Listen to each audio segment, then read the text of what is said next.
I'm thankful for long arms. Funny questions to not ask. When we're able to ask good questions, we get magical results. When we ask good questions, everything changes. I'm not going to say that you've been to hell before, you've survived. Now, everything you laugh at because you're going to ask positive questions. You've been through difficult times. By asking rudimentary, trending negative questions, such as Larry, why am I still a moderator? Or Larry, good morning. Or Larry, what are you hoping to get out of YouTube? Because we make not a first impression a first time. We make lasting impressions with the quality of questions that we ask. Larry, what do you want to do on YouTube? Parentheses, you're so special. Larry, you've got some talent. I don't know what you're doing. What are you hoping to do on YouTube? You're now a mod. You're now a mod. LOL. I know why it's laugh out, Larry, but why do you think it's LOL? Is it because it's the name of the room? Is it because of the prior video title, which was a safe space for heterosexuals, cis females? That was funny. It's all funny. These are funny questions to not ask. While you guys are here early, this is your reward. This is your reward. This is the entire value of the video that is worth $8,000. Here you go. It's free. Thank you for attending early. Also, thank you for connecting with me. Thank you for your attention. There are a lot of providers, there are a lot of influencers. Thank you. So, this is my thank you to you. This is all the value. This is all the value right now. This is such a crazy, manipulative thing to ask. I'm not saying you're manipulating the speaker. I'm saying you're manipulating yourself and fluffing up the speaker. No risk, zero risk. Every time I ask it, my friends who know that I asked this question will literally giggle. Yeah, which is this. Can you repeat that? It's not even a question, it's just a bark.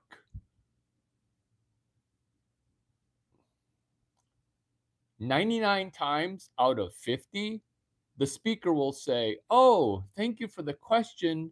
A lot of people get that confused. When I say, hey, can you repeat that?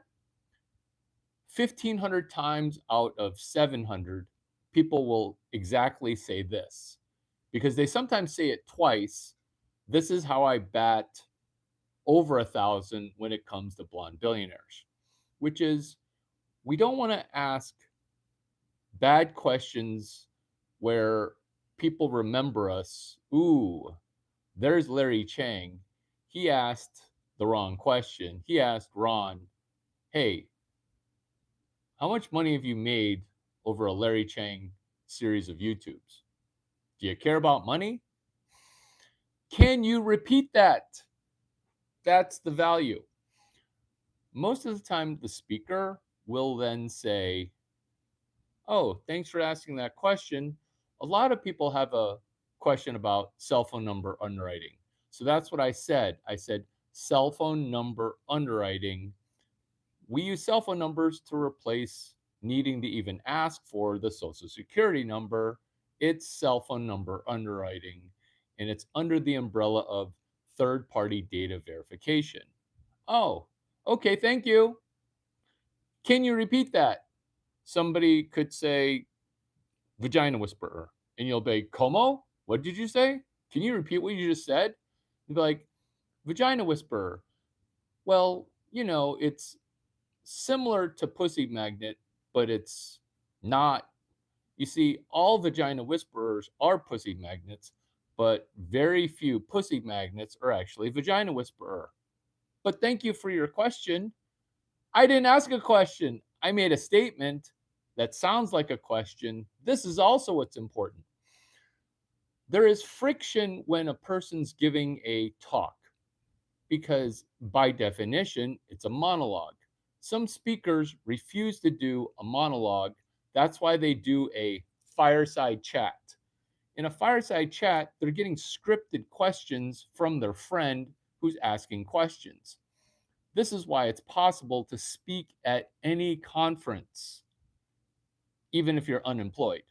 Have you guys been to 5 of those lives? It's called How to Speak at Any Conference as an Unemployed Person. The methodology is email 11 halfway decent questions.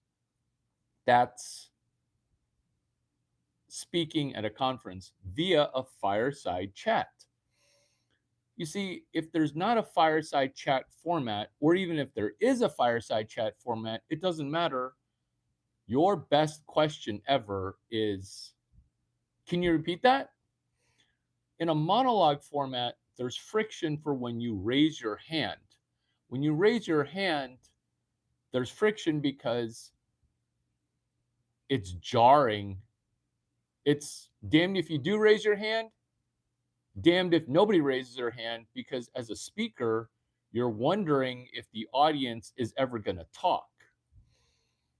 That's why you can reduce friction by sitting in the front row and just literally screaming. There's no bad time to scream this, which is, can you repeat that? What you're doing with that question, which is really more of a statement, is you're showing body language. 2, you're giving the speaker energy, a lot of positive energy, no risk. 3, you're saying, I'm listening, you just mumbled. I'm listening, but your Australian accent, your California accent, your Massachusetts accent, your English accent, your American accent, your Indian accent, whatever accent, your Jewish accent, okay? That was what caused me to mishear it. I'm hanging on every word right now. I'm hanging on every word. Can you repeat that? Oh, definitely. 6, there is no friction. I'm not raising my hand. In a professional speaker setting, it's awkward to raise your hand. Later, people can raise their hand. 8, no one wants to ask the first question. How many times do people stop the keynote, stop the fireside chat, and say, does anybody have any questions? Nobody says anything for 45 seconds. It's the longest pause ever. It's the longest pause ever. It's the longest pause ever. So then 9 is, hey, Larry, so what are the funny questions to ask? What you're doing with that question is you're doing a non sequitur because you're trying to fork and non sequence my fingers. It's good that your fingers are fingering your phone. Number 10, sequitur, sequential. Because when you ask a question, you risk forking. You want a spoon, you don't want a fork. Spoon is the audience member is the big spoon and the speaker is the little spoon. Let me digest with my let me digest. Let me let me let me digest. This is the speaker. This is the speaker. It's Larry the starfish. we don't want to be confrontational by forking the conversation, which is, hey, Larry, so what are the funny questions to not ask? Because these are funny questions to not ask, but this is all the value of the video before the video starts. Think of this as a cold open, which is spooning, not forking. You see, forking is confrontational. If you're going to be asking funny questions, you're risking a sword fight, a fork fight, a non spoon situation. This is spooning. Maybe you've never spooned before. Maybe you've never spooned before. Maybe you didn't go to Snuggle Academy, hashtag Snuggle Academy. So this is the speaker. This is the speaker. Maybe I should move my hands. This is the speaker. This is the audience. This is the audience. It's a spoon. You see that? It's a spoon. You see that spoon? Oh, that's perfect cuppage. This is almost like a C cup. This is almost like a C cup of cuppage. This is the C. It's almost like a 36C of cuppage. It's almost like a 36C of cuppage. 36C. The reason we're spooning is we're trying to all go in the same direction. I'm trying to reward you guys for being early because this stream was unannounced and I wanted to provide all the value. I wanted to provide all the value. The value is this question, which is a statement. All the value is utter. Can you repeat that?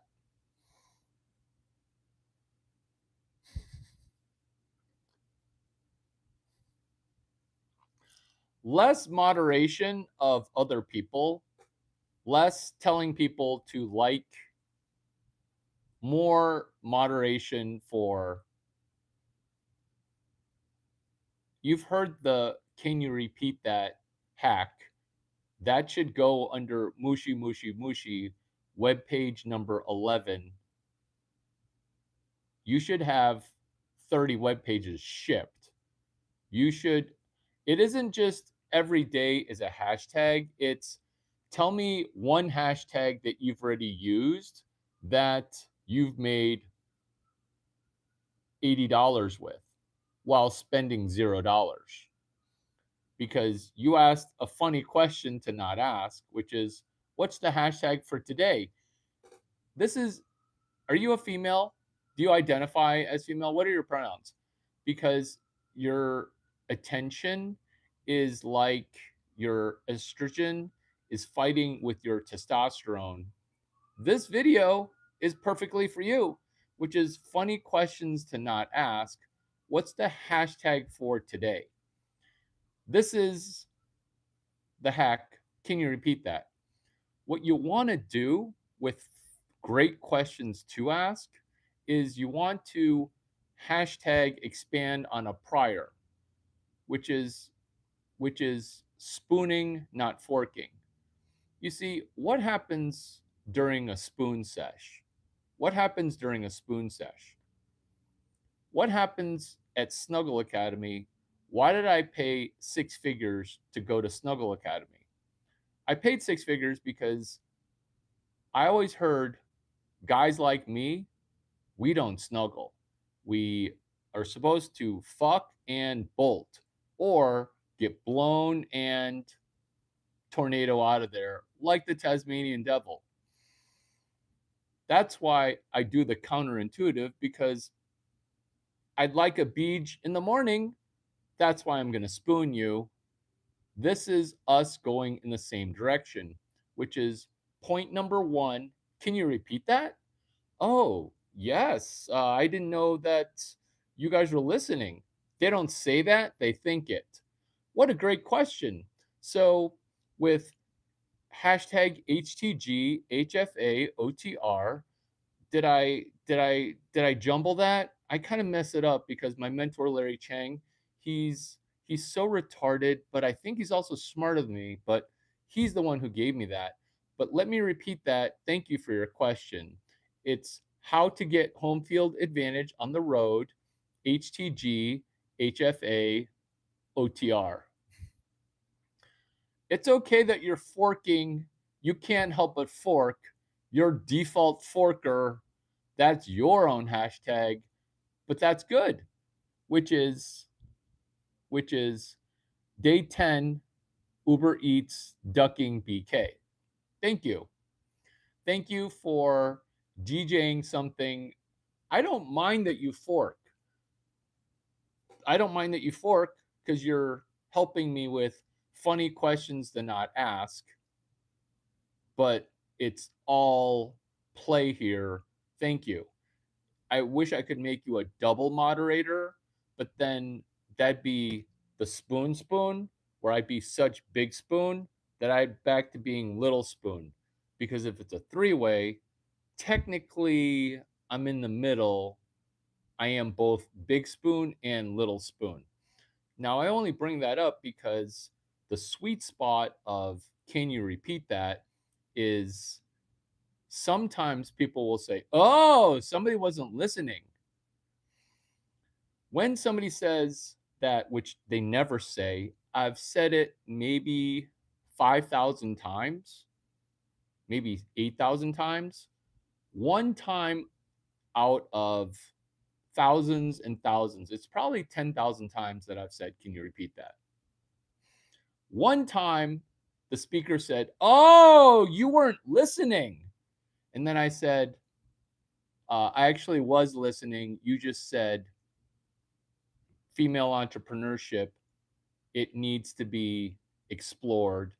We need to be more assertive while being our soft feminine self. I actually heard you, but you kind of mumbled it. And I was hoping to just give you a little bit of energy so that way you would ace it. So we're talking about funny questions to not ask. We're talking about funny questions to not ask. Thank you for expanding on a prior. Crazy great questions that are also funny questions. You determine, we'll play a game. I'm going to say the question, and then you tell me if it's a funny question to not ask. Do you like that? Prize is a gift card. You buy one, and then you FedEx it to 98 San Jacinto, Duck 9, Austin, Texas, 78701. 1435 Brickell, Miami, 33131. Question: how many microwave meals do you eat per week? Is that a question that's a great, crazy, great question? Or is that a question that it's a funny question to not ask? How many microwave meals do you eat per week? How many times does the microwave turn on per week? How many times does the microwave turn on per week?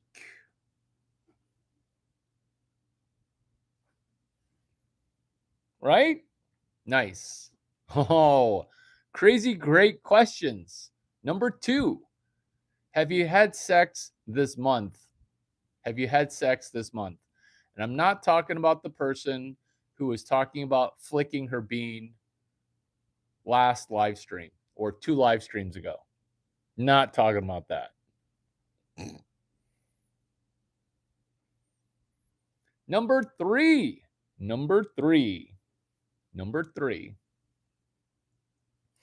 Do you have one friend who's Chinese between the sheets? Do you like how that question just keeps going on? Ooh, this is 3B. 3B is perfect, which is, Have you had hardship in your life? This economy is getting ready to take the biggest poop ever. The poop should have hit the fan in 2018. This is suppressed poop.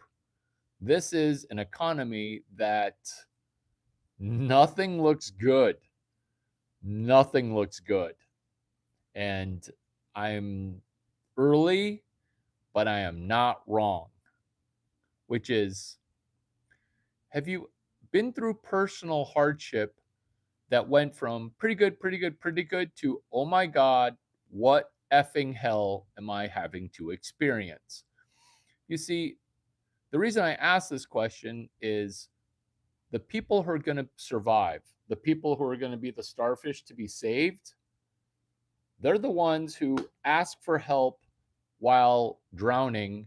The people that kind of go off on their own to just deal with it on their own and then drug up, like that's why they're trying to convince you, hey, CBD is $1 a pound. Hey, drink all you want. Uh-oh, people aren't drinking. Oh, would you like a $2 pill for what's that drug that kills everybody? It's like $2. So a bottle of pills is like $30 in the Sasson family and the other family in Canada. Those aren't even conspiracy theories. Go to therapy, they want you on drugs. Do you have one friend who's Chinese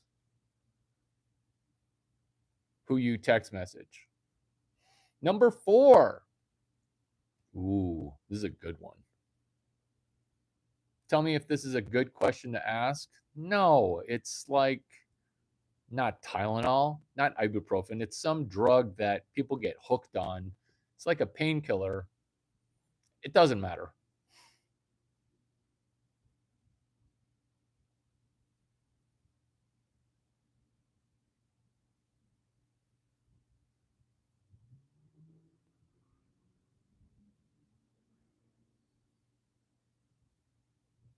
That's Ben Stiller. That's going full retard.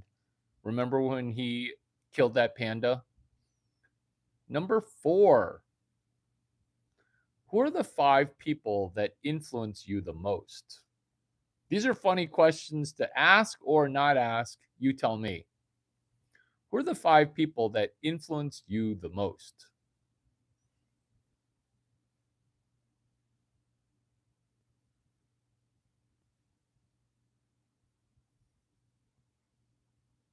Emily, what's up? Our topic is funny questions to not ask. When people got in early, it was this value nugget of value. This works every time 130% of the time. When people are talking, if you're sitting in the front row or the second row, people are talking, you just yell, hey, can you repeat that? This is also why it feels like it's tennis. It feels like there's energy coming from the audience. It feels amazing to get the first question out of the way. It's kind of like where you're on a date and you've already gotten to where you're going already, if you catch my tidal wave drift. Because now that the first question's out of the way, now we can just relax. Kind of like with this video, because I got all the value up and out the door straight away, which is, hey, what are you doing to build value to make this video the most valuable video that people have ever experienced on YouTube? Because when you say, hey, can you repeat that? You can then follow it up later because the audience is a mass of people. But since you yelled something positive in the front row, now the speaker kind of makes more eye contact with you when they're talking. When speakers speak, they kind of scan they kind of look for sparkly eyes. You'll be fresh and fluffy with your goldfish, the hecklefish. He talks, by the way, he talks. Oh, don't be a sheep. Sometimes he says kind of truthful stuff, which is don't be a sheep, which is us hanging out, feline gaming. John Wang, thank you for mentioning my venture capital case study, selling the same company twice for $1 billion to two companies. Thank you. Thank you. Because John Wang, you can add him on LinkedIn, University of Michigan Engineering. He was really nice to me. And then within 45 days of him being nice to me, I wrote up the venture capital case study, the VC case study called Windsurf. Two buyers, $2 billion. No, it's not 10 billion, it's two 1 billions. Don't worry, don't lie, it's a great joke. What joke? John Wang. The reason it's a great joke is because you're in class right now. The lecture's called Funny Shit to Not Say. Oh wait, it's funny questions to not ask. Oh, this is Mushi Mushi Mushi. Is this your first John Wang joke? Oh my god, it is. So, let's think of funny questions to not ask but yet still ask. You could fork again. This is your fork 5. That's your hashtag is you are permaforker, because this is expanding on a prior. The reason I was so witty with that John Wang zinger is I memorized it. I memorized it because I've heard it before.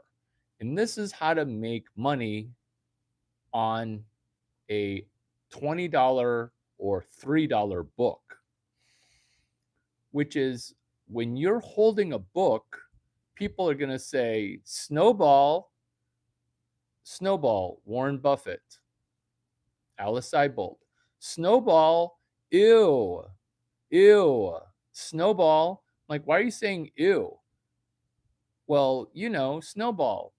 You come in a girl's mouth and then she spits it in another girl's mouth, and then the other girl spits it back. 2 girls, 1 cup. The clean version. That's Snowball. That's a joke that people are going to tell. You have to say, no, no, no, no, no. Well, maybe, maybe, maybe, maybe, maybe, because I am Christian and third base is okay. But this snowball is where 2 snowflakes rub together and it becomes an avalanche of money. Get it? 2 girls, 1 big snowball rolling down a hill. Chapter 65, chapter 69, chapter 71. That's where you mushi, mushi, mushi, 65, 69, 71. This is how to combat not trolls. This is how to repurpose someone's energy. The way we got on this topic is John Wang. Is that a funny question to not ask? No, it's a funny statement to sometimes make. You're hoping that the speaker has a sense of humor. You're hoping that the speaker is got an IQ of less than 150. Am I your first Chinese friend? Because that was number 3. We are on number 5. Where do you want to go with my channel? Where do you want to go? Where do you want to go? Think of this as a choose your own adventure that costs $0. The only time it costs money is if you do something for money and then you determine during your choose your own adventure how much of a gift card to send to me. I'll never open the gift card. It's not the thought that counts. It's the fact that whenever I say gift card, first person to get this right gets to get a gift card to send to me. Gets to give a gift card to send to me. I'm a fan of the Chinese cowboy. I'm a fan of you. Do you have a YouTube channel? Should I be subscribing to you? You tell me. Larry, is it true that your cell phone number started an Uber API? That's why I let my cell phone number hang out there. Larry, funny, normal question to ask. What are you going to do with my cell phone number? That's a bad question to not ask, which is, what are you going to do with my cell phone number? That's a bad question to ask, which is, you can just email me, or better yet, don't.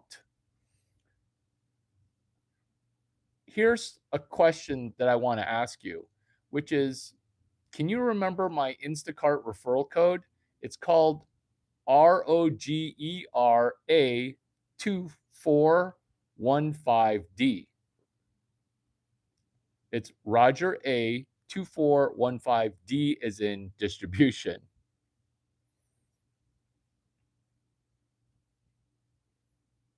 Oh, nice. Oh, nice. I will check those videos out. Am I getting the Insta horrors? That's my dating app. Hey, am I getting that right? 2415. Stop it.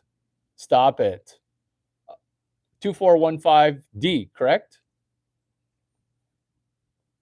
We're in a room. We're on a YouTube Live. The topic is funny questions to not ask. A great question to ask is, can you repeat that? Emily, what's your question? What, right?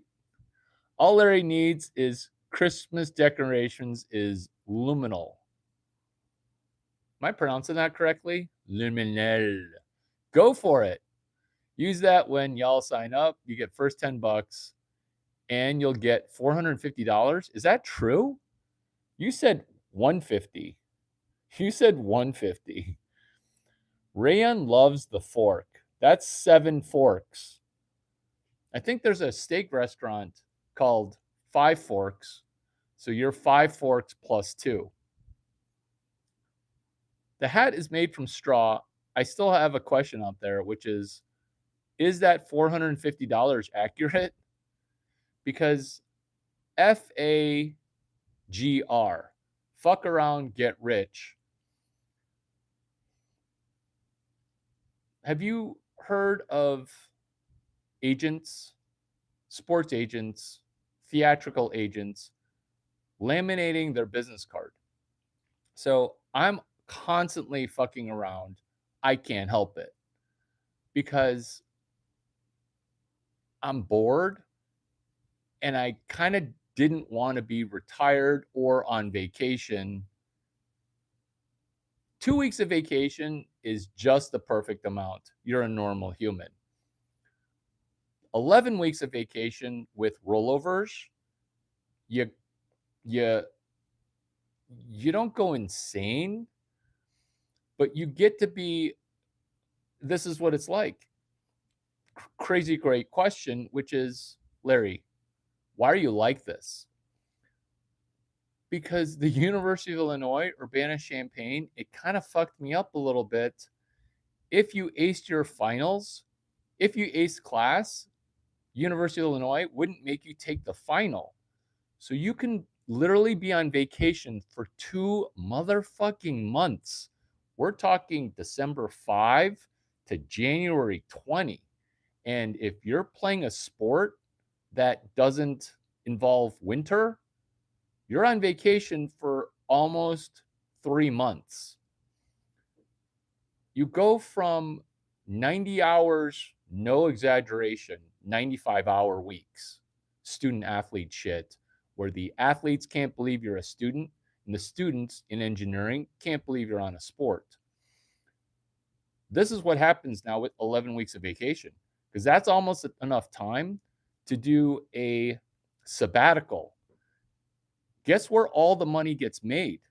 On sabbatical. In fact, that should be a YouTube video. If you don't go on sabbatical, you'll never get rich. This is why if you're unemployed, you just treat it like it's a sabbatical. Have you watched my videos on how to speak at a conference as an unemployed person? Like, all you do is email a person who's already going. You email them 11 questions. You email them 11 questions. Ideally, they'd have a book. I was doing this shit when there was no AI.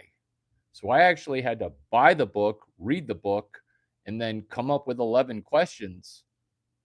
I mean, granted, I can read 3 books in a day, but you can read 1 book a year. Okay, let's slow down. I know I'm on YouTube. I keep forgetting. You can read 0.67 book per year. And then you speak at a conference. Funny questions to not ask. Number 5. Ooh, where do you want to go with my channel? If you don't know what my channel is, forgivable. A lot of people don't know what my channel is. It's super small. It kind of reminds me of an area below the belt. I'm really, really tall. A lot of people ask me, hey, funny questions to not ask. Hey, you, look at you standing over there all tall and shit. Oh, I thought you were, by the baritone level of your voice, I thought you were a dude, but you're actually a very manly female with very big boobs and very fluffy blonde hair. Hello there. Look at you standing over there all tall and shit. Funny question to not ask. Is it true? Is it true what they say about Chinese guys? Funny questions to not ask. Funny questions to not ask.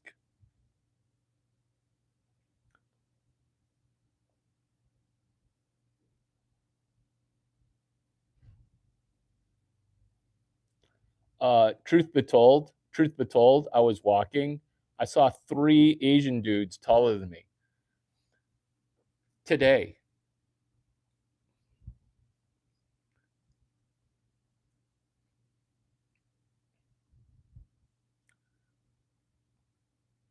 This is my goal for YouTube. It's going to come true, and I kind of wish it wouldn't. So, this is a genre on social media. And remember, I'm running Web 12 with my big brain. I'm just going to be honest. Our time here is limited. So I'm running Web 12. If you've got questions about how to speak at a conference as an unemployed person, there's not a workshop. There are just 3 videos. I did this already. So there are verticals. Some people call it FinTwit, which is financial Twitter. Some people call it Bitcoin Twitter. There's also baseball Twitter. So these are verticals, kind of like involuntary celibate. That would be all of Reddit, Reddit, Alexis Ohanian's company. Genre, baseball. Subvertical, can we get a magical Japanese person to rescue the Chicago Cubs? Can we get a magical Japanese person who may or may not be successful? All they are is Japanese. It's that Hideki, or who's the Japanese dude that plays in Los Angeles? He kind of looks like me a little bit. What's his name? Shohei Ohtani. It's the Shohei Ohtani effect. It's the Shohei Ohtani effect. This is what I want to do with YouTube. which is speaking it into existence.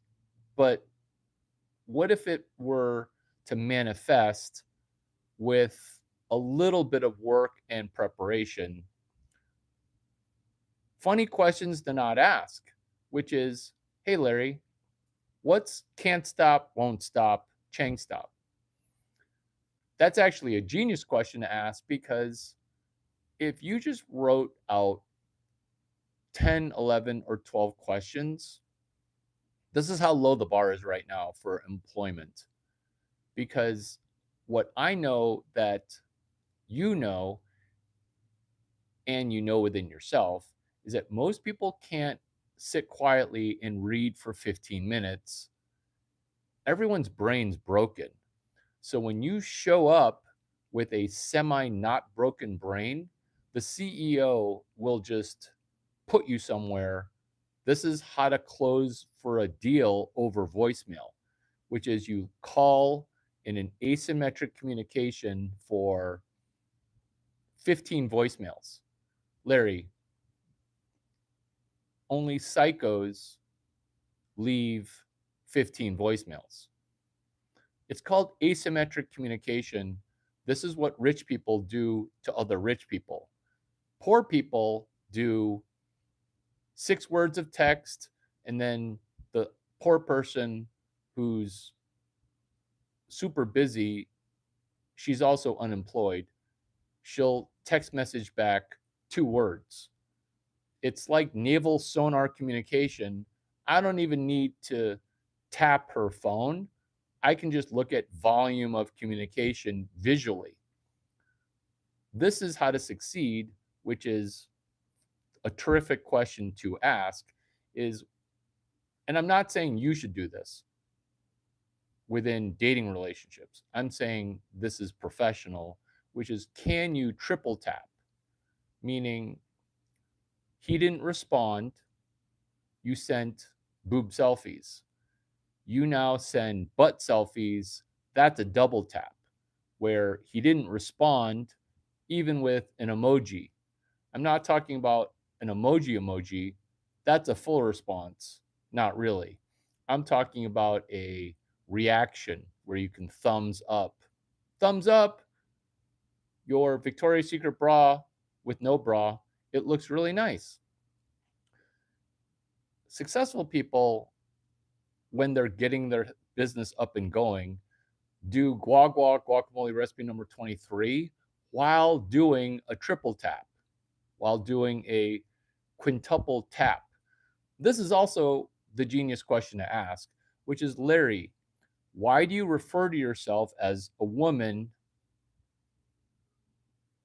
15% of the time? It's because I'm trying to talk to feminized men who have no father figure and no shot.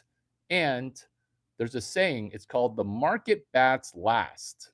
The market bats last, which is ha ha ha ha ha. The market bats last. Everybody's going to get wiped out. Unless you know what I know, but that's not what this video is about. What this video is about is men are going to bat last. Look at how angry men are. And I'm not laughing at you beta males that are like, there's no way that this guy hooks up. There's no way he's got a pencil neck, or whatever page 127, page 132 thing is. That's why mushy, it works every time, 100.0% of the time.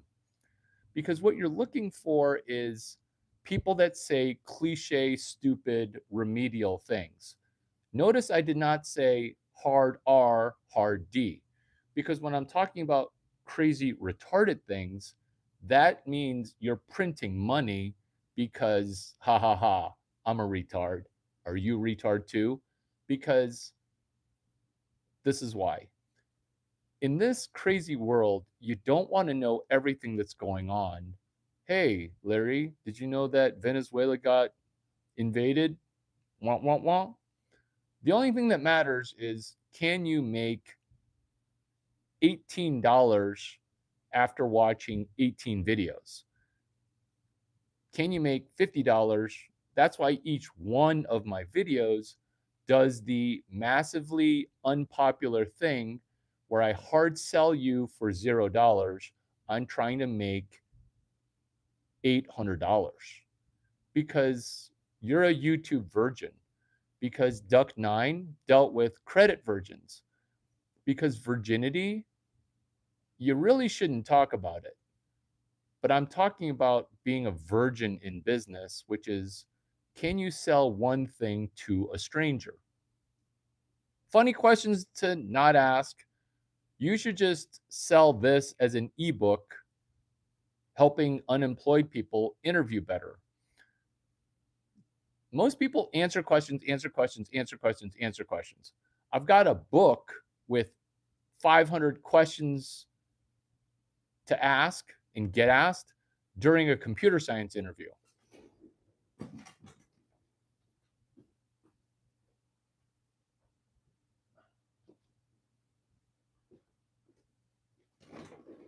It's one of those $80 books. It's called Cracking the Coding Interview. Cracking the Coding Interview. It's written by Gail McDowell. She's super cute and super blonde, okay? Don't ask me about her cup size. Don't be gross. Obviously, she's got big boobs. The coding interview, she's got 500 questions. Pick 11 or use AI. I was doing this without AI.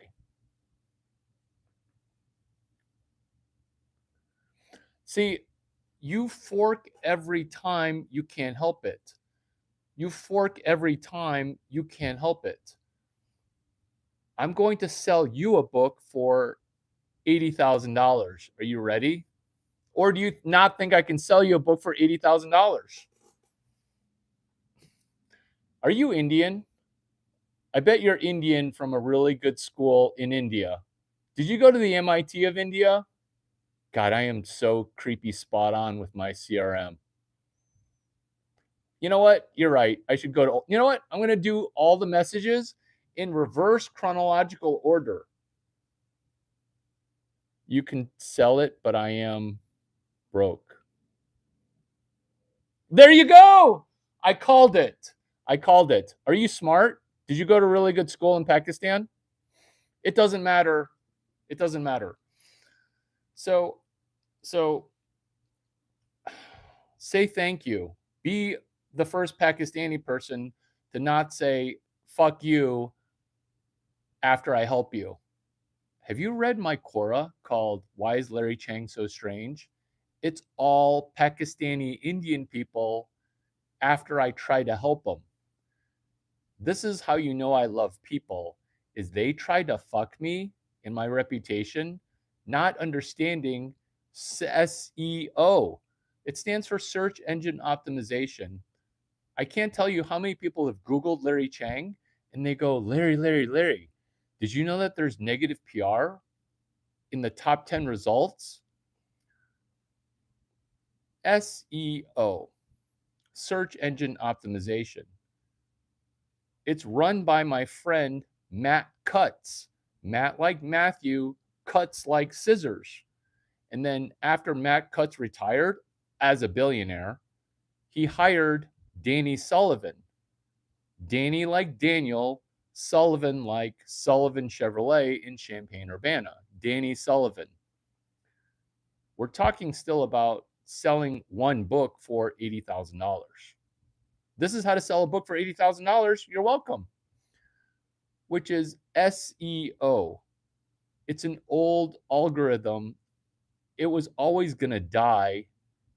Look at how perfect my SEO is, because within every negative negging is actually a thing. I did not come up with that. Negging's actually a thing.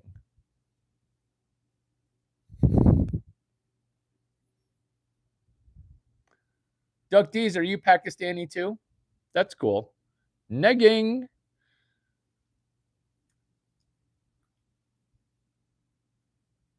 What you're selling for $80,000 you don't get to collect until your customer makes $85,000 one book. I'm writing your book right now for you. Have you heard of the sexual slang called "I'm balls deep right now" on your mom or your family member? You don't want to go balls deep. You want to go book deep. You want to go book deep. You don't want to go balls deep. When you go balls deep, it's very graphic. It's very like it's balls deep. Like it's messy. And then there's the Bermuda Triangle, and then it's right by the tickle box. What we want to do is we want to go book deep. You ask the question, "Hey Larry, how many dollars should I sell a book for?" You want to write one book per year. I almost said you want to write one book per day. This is me doing CRM to write your book for you. Your book is called "I Used to Fork 5 times per hour. I used to fork too much. I used to fork too much." Do you need me to write this down for you? Chapter 1. You're fucked if you do fork too much. You're fucked if you don't fork too much. You're damned if you do fork too much, chapter 1. You're damned if you don't fork enough. It's before I met Larry Chang, I forked too much. People are going to think that it's I fucked too much. But you're in Pakistan.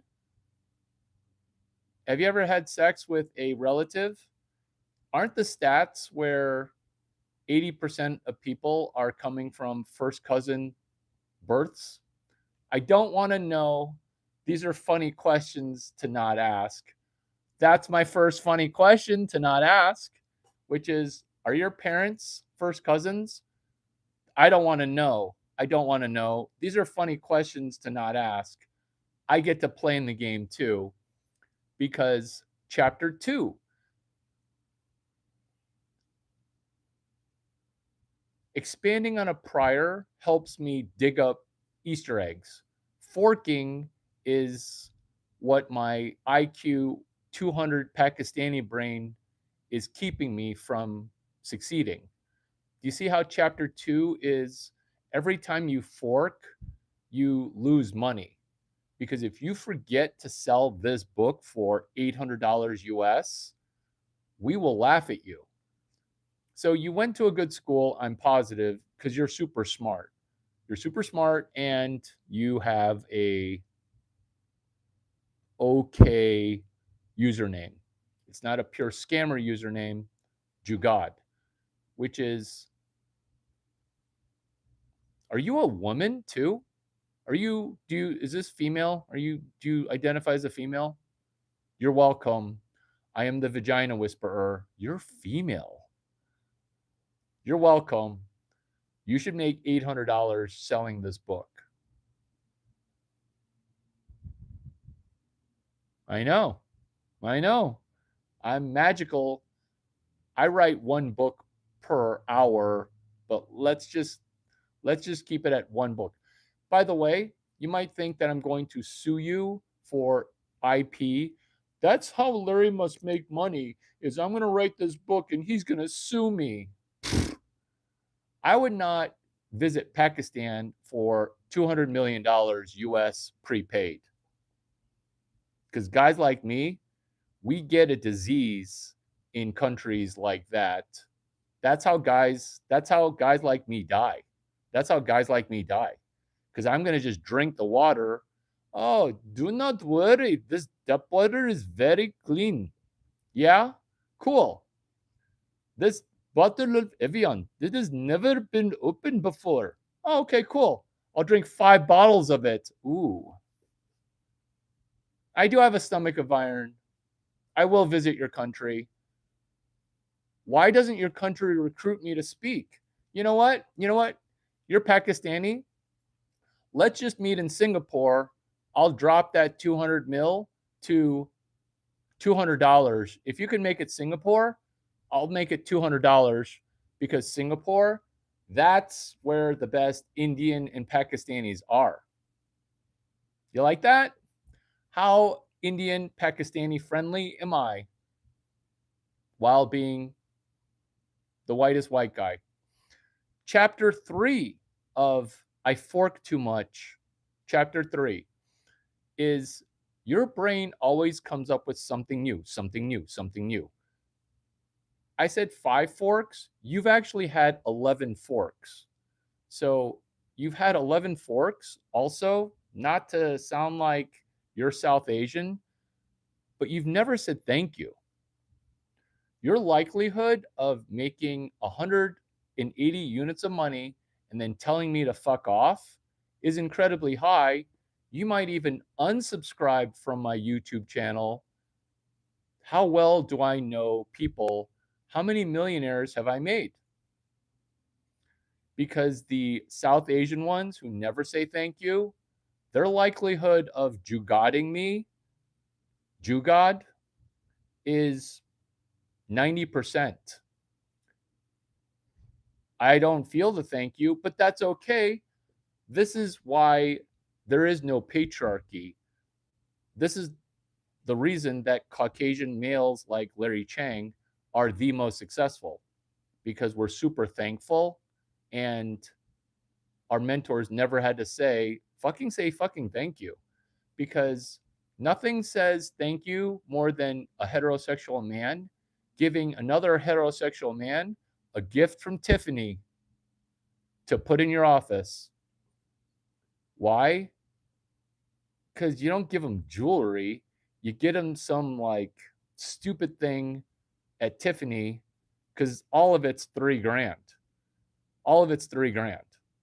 And then it goes in your office, and then people like, who the fuck sent you that turquoise duck? They literally sell turquoise ducks. Do you know how I know that they sell turquoise ducks? Because I got one for Sean at Capital Dynamics. He helped me fundraise a lot of money.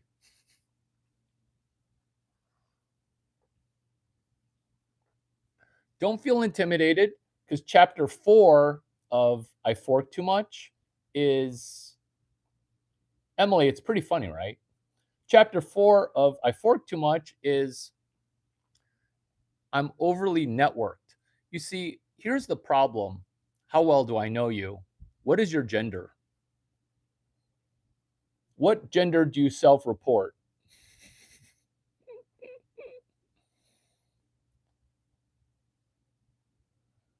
I'm getting jugaded all the time, and I say thank you. I'm getting jugaded all the time, and I'm saying thank you. Because in the same way that my fellow Jewish people will sometimes screw me out of money, my friend MC Hammer, he said, money missed is not missed money. See, even when you say, I did say thank you, you did not say thank you. This is how your brain's wired. Thanks, Larry, is very colloquial. What gender are you? Third ask. Because you're selling a book for $800, you don't collect $800 until someone makes $900. Because I already know what you're going to do. I already know what you're going to do.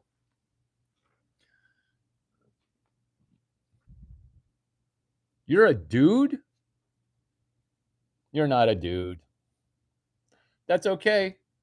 I identify and accept your pronouns. Everybody's welcome here.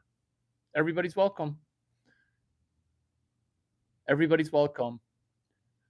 DJ your feminine energy. That's chapter 5 of I Fork Too Much. Because men are women, women are men.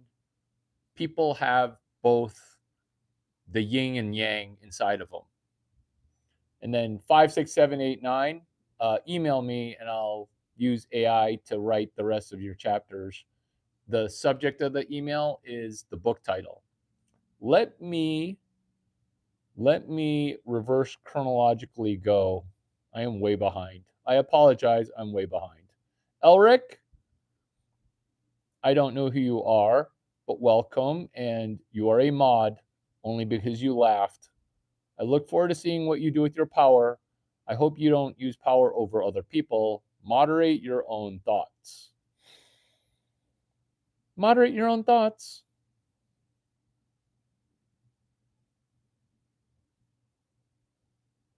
Oh, there you go. Thank you. Nalco. Oh, have you ever been jugad by an Indian? I'm so talented that I got jugaded by Caucasian people. That's the ultimate form of flattery. So, when you're doing business with members of the tribe or Indian people getting screwed, that's just super normal. They call it slang word. But they actually don't have a word for when Caucasian people who are Christian steal money from you because it so rarely happens that people are like, no fucking way. Nalco Chemical Company, highest grossing salesman. We'll say Bill Lindenberger and Tom O'Connell. You see, I was hired out of the University of Illinois with the highest starting salary. My highest starting salary should have been 20x higher. This is how they fucked me. And then after they fucked me, they tried to fire me. And then after they eventually tried to fire me, they made it so miserable that Tom Chang was incredibly upset, blaming the victim. This is how you know that you've reached the top of the food pyramid. One time I got screwed from a person from Russia who's American, who's also similar to Lord of War. Do you like the code? So I got screwed and I asked my dad because I was selling credit cards for on campus marketing concepts, Ed Pools and Michael Pools and Ed Solomon. Do you like how I combine just like Chad Hurley, Steve Chen? It's just Chad Chen, Michael Pools, Ed Solomon. They screwed me, but you know, what are you going to do? What are you going to do? You should have known. You should have known. It's kind of like Tommy Hilfiger, Ralph Lauren, and the dude who started that other clothing company from Russia, also a member of that tribe. So I'm at Nalco selling a lot of chemical. Bill Lindenberger, Tom O'Connell, a couple of regular Christian guys fucked me out of my commission. They assume that because I sold 3 major accounts on my first day selling, which isn't a hat trick because they don't even have a word for that. Your job is to sell 1 major account 1 year. That's a lot. You would make middle 6 figures, low 6 figures if you sold 1 major account. I sold 3 major accounts my first day selling. They didn't believe it because I sold them on Saturday. And then they screwed me on commission. And so this is how chemical works. You sell chemical, you get 15% commission in the first year only. Afterwards, you get 1 or 2%, which is still a ton. 15% commission is amazing. It's amazing rips. It's amazing commission. This is like selling a pink sheet stock. You know, the Wolf of Wall Street? Well, he had to sell bullshit and get 15, 20% commission. I was selling real shit, making 15% commission. Like it's unheard of. You can make more money than the CEO. That's why when I was selling cars to a Nalco recruiter, they literally told me, if you could get an engineering degree, you will make more money than the CEO because 15% is a ton. They decide to gamify my commission because they gave my territory forecast with companies that were going to close, meaning I was going to get penalized a ton of money because factories were going to close. They were going to put those companies in my territory. So a territory is a set of zip codes. That's why I memorize addresses. A territory is a map. You can't gerrymander my territory, meaning if you're going to make me saddle the attrition of General Electric that's closing in Naperville or Naperville plus 20 miles, I'm going to be able to at least sell my territory. They gerrymandered my territory so that way they wouldn't have to pay me commission, which is 15%. I was not good with that. So instead of selling chemical, I said, let's wait for you for next year, because next year the gerrymandered territory would have recovered and the attrition would have dropped off. They fired me because they said I could have sold more chemical. I'm like, you owe me a motherfucking Rolex. And it wasn't even a nice one. It was like a shitty Air King, but it had the little Nalco logo on the dial. Guess how many Nalco Rolexes I have that are shitty now? Guess how many? Guess how many? That's why I fuck around so hard. I want you to buy me a Rolex that I'll probably never wear. Guess how many I have? That's Nalco, which is, have you ever been Jugad before? You see, this is what's counterintuitive and true, is you actually want to get screwed for money. This is the problem with poor people, is they get screwed for $500 and then they crawl away to a hole and just die or give up. Me, I actually kind of get excited when somebody tries to fuck me for money. That's why my social media looks the way it does, is I'm communicating to people that are in harmony and in a resonant frequency. This is how to be abundant. All the people that say they're abundant and they're selling a workshop on their shit, where I look at the syllabus of the workshop, I'm like, your workshop is just 60 pages of 3 books where people can't figure that out. Am I the only person that knows that? Who knows? We're talking about questions, funny questions to not ask. Hey, Larry, your co-founder, did he also start complaints.com that took down ePinions? ePinions, Naval Ravikant. VCs, they kind of make you go bankrupt, which is why when I make the ostentatious claim of I'm going to make more millionaires sitting in a Lyft or an Uber than VCs will with 9 figures. That's actually super easy to do, because VCs, they mostly lose money. That's why it's Ed Chen, Bruce Wang, Larry Chang. That's why it's John Teo, Tim Chang, Larry Chang, which is, Larry, what if we plugged your brain into VC? What would happen? Ed Chen, Bruce Wang, Larry Chang, John Teo, Tim Chang, Larry Chang. Emily Palmer, KKK True, Larry Speaks Facts. Yup. But other South Asians get hired too, just not as much as if they were Klistani. This message is held for review. Very few of those. I must be resonating super well.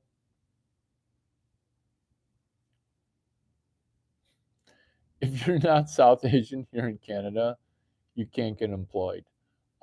That's completely messed up. But also, Duck D's, you've got a whole host of other issues. Web 12. Larry, the bottom of your shoes must be wearing thin. Time for some new shoes. This is your brain. You can't help it. You can't help it. You can't help it. Sarcasm, DD, sarcasm doesn't come across. But what does come across?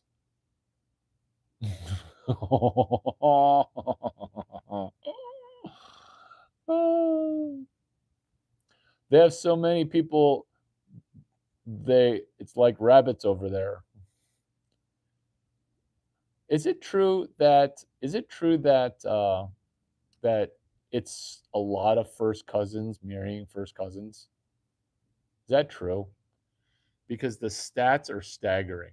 So, not to be demoralizing, because the average IQ in South Korea, it also used to be 85. You know what? You know what? I think I just figured something out. Because Sarah Park, Lisa Kim, it's all the IQ 85 countries that write hilarious stuff on Quora. Oh my God, am I figuring stuff out right now? You know what? These videos are very helpful because I did not put that together. I did not put that together. It's easy. The sport of wrestling is just soft core. Easy.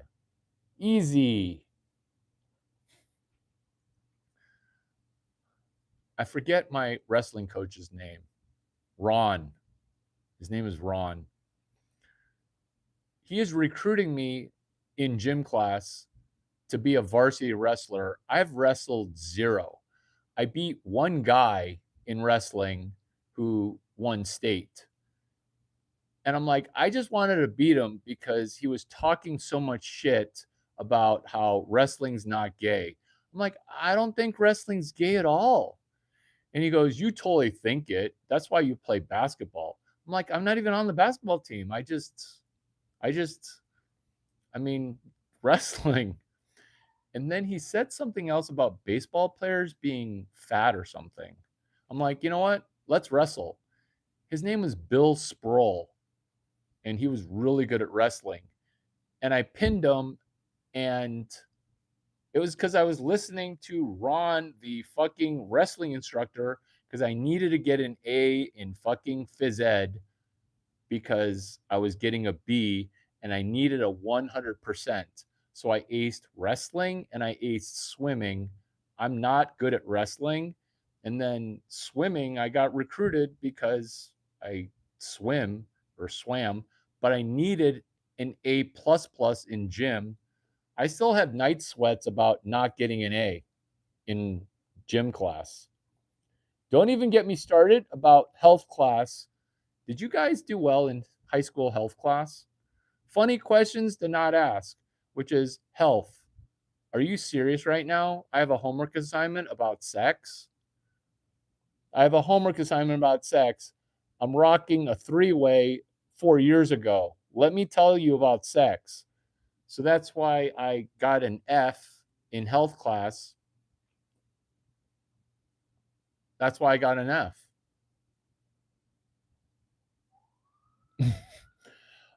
Raj, the reason we say cis is we want to send signals.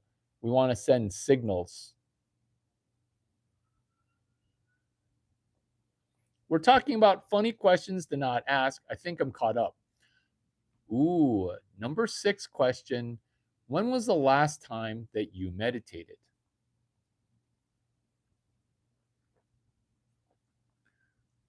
Meditation is for heart-brain coherence. We're asking crazy great questions or funny questions to not ask. So, in the comments, when was the last time you meditated? You can answer that question or chip in. That's a crazy great question, or tell me your opinion, which would be funny questions to not ask. When was the last time you meditated? Honest question aside. Either one. DD, either one.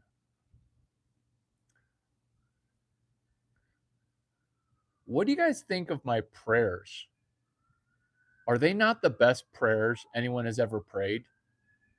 It like kind of makes you want to pray more on your own because you're like, do other Christian people pray like that? Did I just pray? Oh my God, praying actually works. Cowboy says meditates twice a day. Yeah, I know. You would think that. You would think that because on Ari Chang, we forgot to hit go live. It was my first time. It was my first time. It was my first time.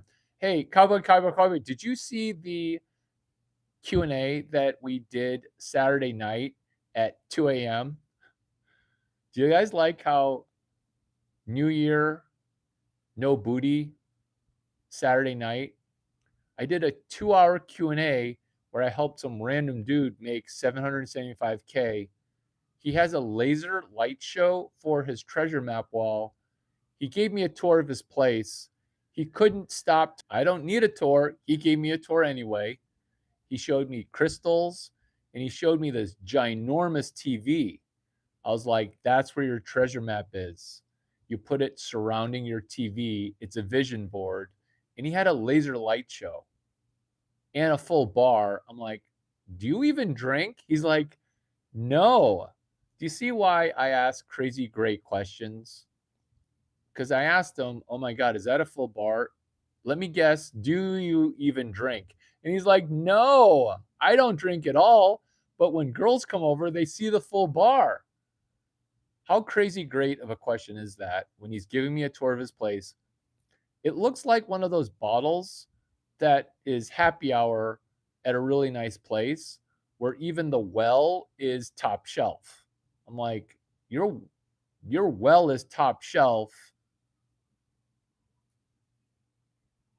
Do you even drink? He's like, nope. No, that's not true. That's not true. If he drank, it wouldn't be full. No, if he drank, it'd be really, really full. It's rare to have a full bar and then not drink. Number 7, virginity. Are you lying about sex inception?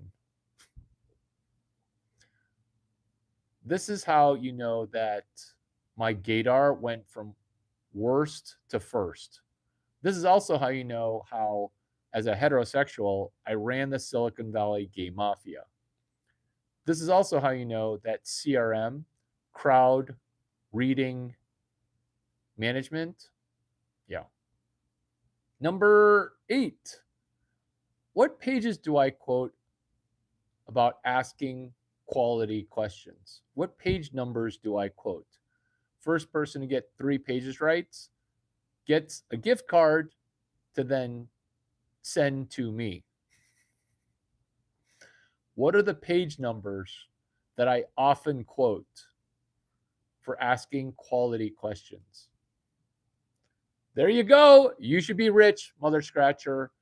Where is your limitless book? You retard.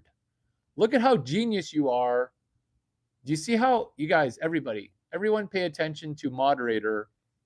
I asked the question, boom. Do you know that if you had the book with you, it's called One Guy, Two Books? Oh, limitless. What are you, a cheese ball? What are you, a motivational speaker? Shitty question, back to back, shitty question.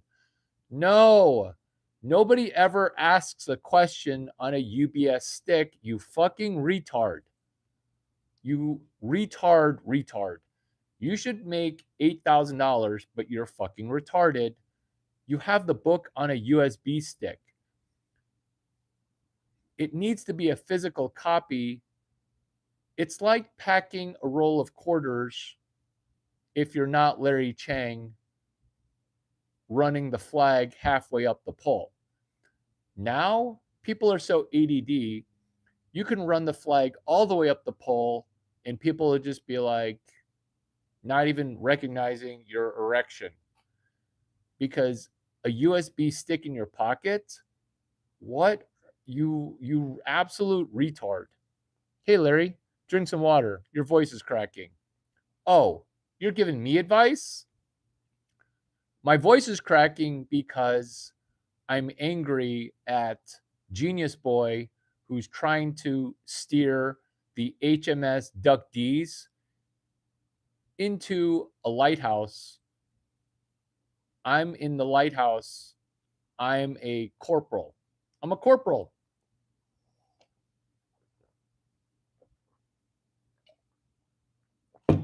You're driving your boat, the HMS Mega Yacht, into the rocks.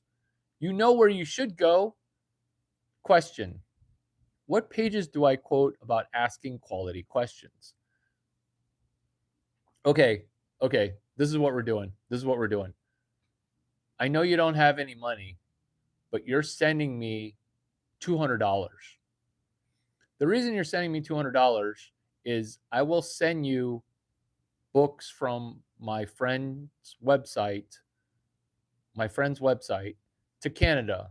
There's a ginormous tax, okay? There's a ginormous tax. Also say thank you, because I sound like I'm a jerk yelling at you, and other people are going to be scared. Now other people are going to have shell shock because I called you a retard because you're genius and you're poor. Because I had a question, which is, what pages do I quote about asking quality questions?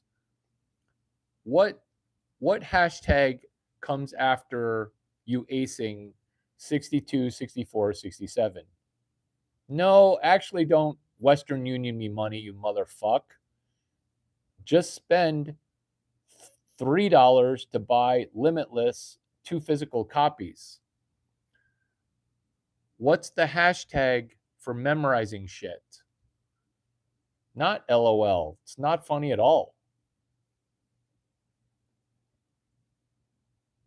What is the hashtag? This is the best magic trick, because if you execute that hashtag correctly, it's $8,000 because you're obviously black. You can speak hashtag.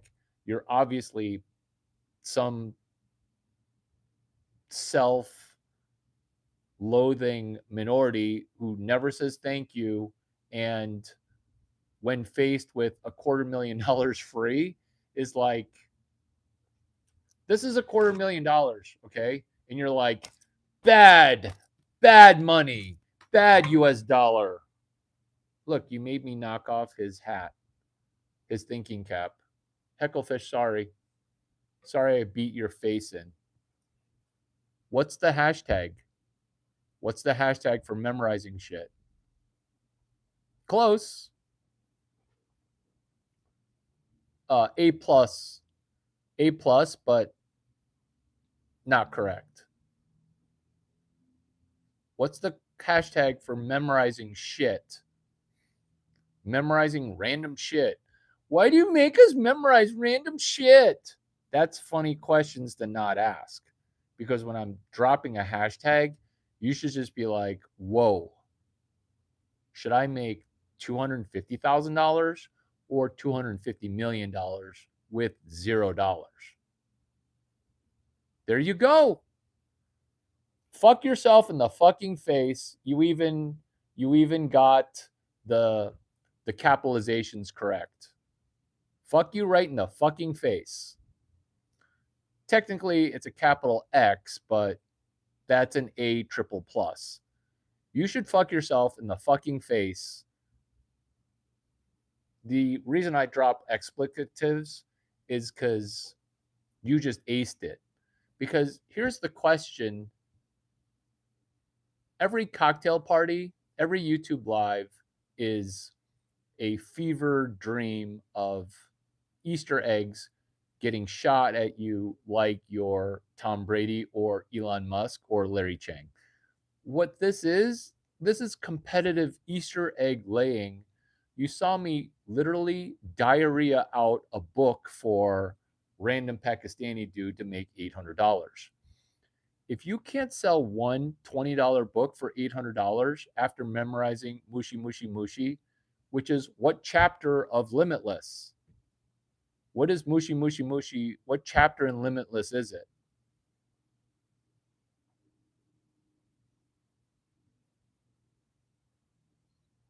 because mushi, for everybody to catch up, mushi mushi mushi is moshie moshie moshie.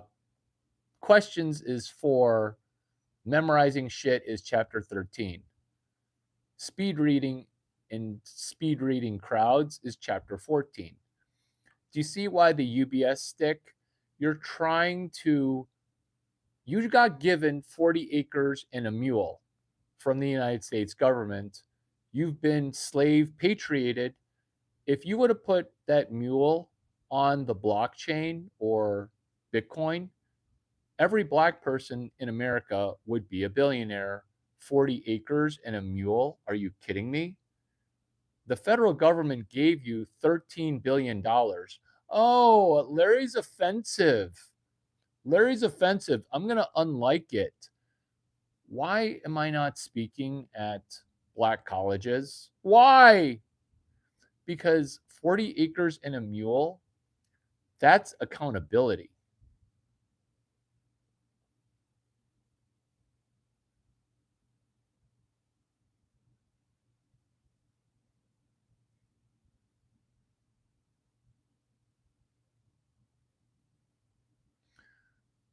When you don't say thank you and you unlike, you're not hurting me, you're hurting yourself.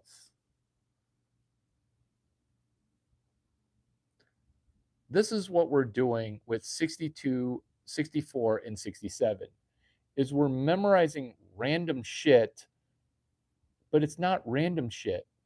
It's mushi mushi mushi. It's specific because you're holding a book. You're holding a book. You're holding a book.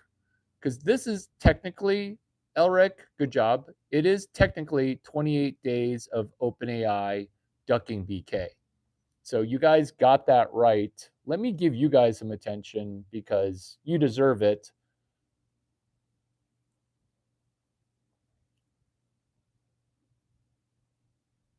It's 62, 64, 67. It's 62, 64, 67. So those are 3 page numbers for chapter 4, which is in a book called Limitless. So Dave Asprey, he's got a conference. It used to be called Silicon Valley. You're right. My voice is cracking. I shall drink some green tea.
This is the most dangerous thing that you can do, which is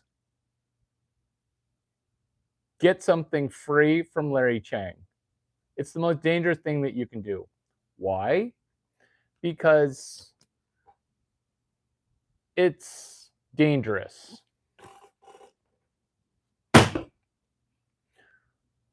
Mushi mushi mushi 62, 64, 67. Because what you're doing is you can't have it on a USB, on a PDF.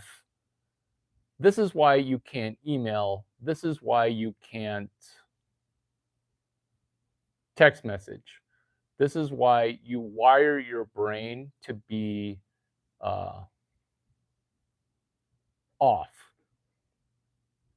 Thank you. It's the way it's pinned. Let me get it correctly for you.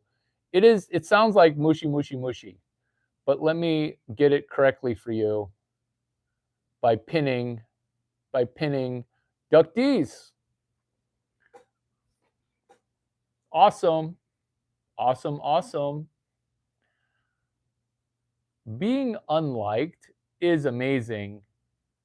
Plummeting from 11 to 5 invigorates me. Why? Because people think I'm fucking with you, trying to finger blast your soul with negative stuff. I don't know why. But let's focus not on asking funny questions to not ask, which is, hey, Larry, does anyone think that you are a scammer? This is because you're living in the country that you are. Can we focus? This is what we're doing with the 2 books. You could just borrow books from the library.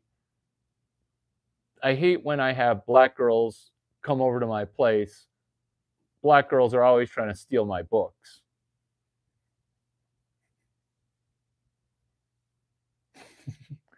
Which is mushy, mushy, mushy. You see, I sound like a Caucasian person trying to speak Chinese. Moxie, moxie, moxie. The reason it's spelled mushi, moxie, mushi is because you're bookending being Caucasian with a little bit of chink to you. It's just like Larry's just Chinesey enough in all the right places, if you know what I'm talking about. Thank you. It's supposed to be funny. That's why it's like a 3-way sandwich, mushy, mushy, mushy. A 3-way because it's Caucasian hot girls on the outside, mushy, hot Chinese meat on the inside, moxie, which is MUEXIE, capital X. And then another mushi for being Caucasian, MOOSHEY. Because what mushy, mushy, mushy is memorize right, memorize right, memorize right. You see, you can't have people cold open you unless you make yourself an easy target. When I'm wearing a cowboy hat and I'm tall as fuck, women are going to say, I think he's Chinese. Let's go ask him a funny question to not ask a Chinese guy, which is, hey, you up there. This is how a 5'8" girl talks to me. Hey, you up there. And if she doesn't touch me, I'm going to ignore her because I'm that hot of a guy. Everybody's been hounding me. Can't I just talk to my friends? Can't I just talk to my friends? Hey, you, I'm talking to you. You know that she's hot with blonde hair with big boobs when she thinks you cannot be ignoring me right now. Because if she's mid, she's going to just try once and then stop trying. This is funny questions to not ask a 6'5" Chinese guy. Excuse me up there. Yo, I'm talking to you. Me and my friends. I'm sorry. Are we interrupting? Yeah, but what? Well, me and my friends, okay? We were wondering, is it true what they say about Chinese guys? Ooh, you mean, what do you mean? Well, you know what they say about Chinese guys. And then if she's got big boobs, then she'll ooch up, where I am literally she is motorboating me without my consent. And then I'll be like, wait a minute. Let me get this straight. Let me get this straight. Or if I'm wearing a cowboy hat, I can't talk all Yankee and clear. I got to drop. Let me get this straight here.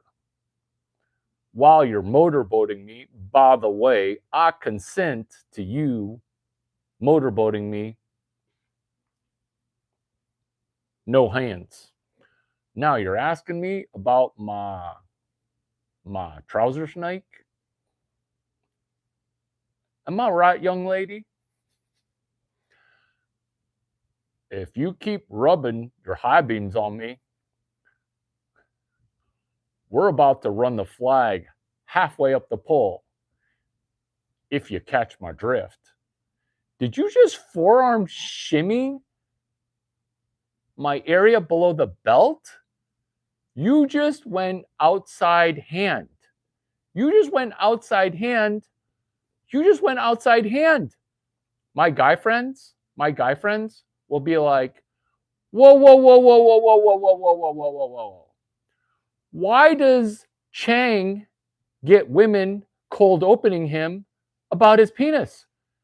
Larry, okay, everybody, in my next life, I want to be a tall Chinese guy where random hot women, are those boobs real? Where are you going, Larry? It's 8:00. Are you buying us drinks or are we buying you drinks?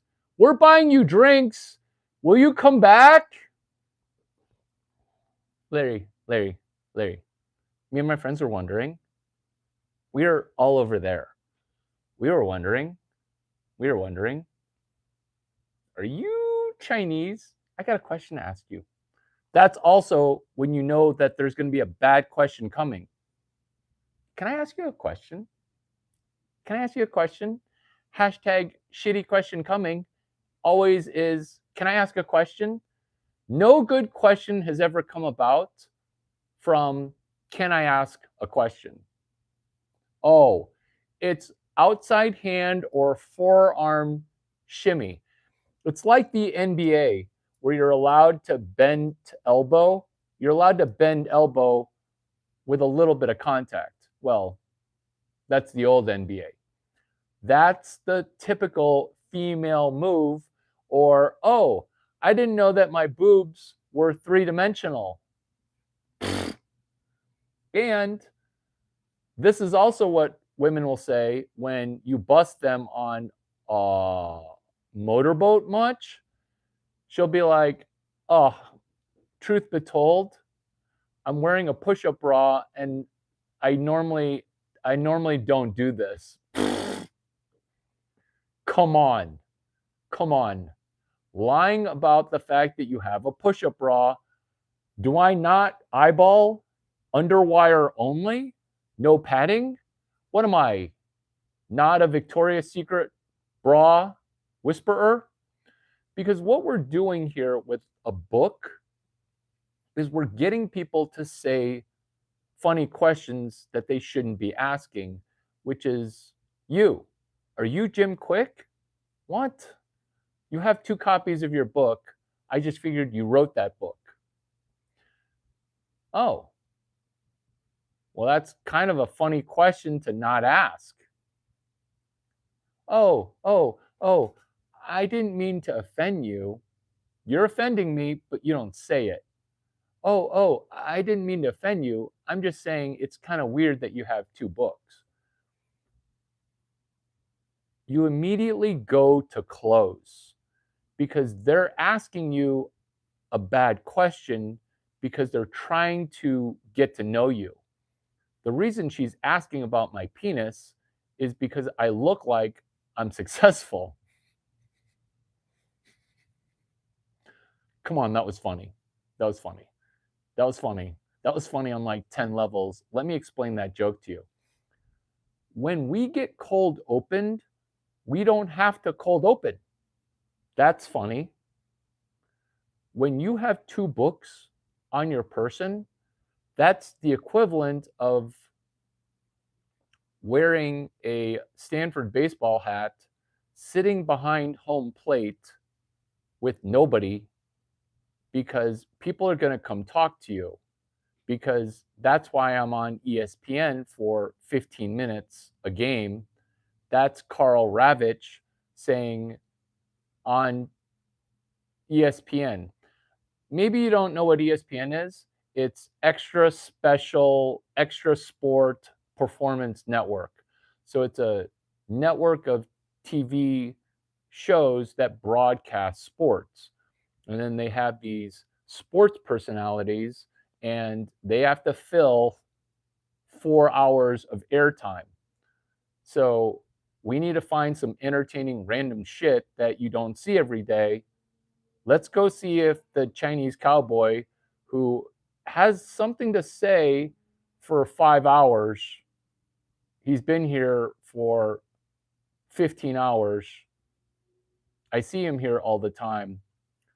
After and before every pitch, he's got 3 sentences of thought.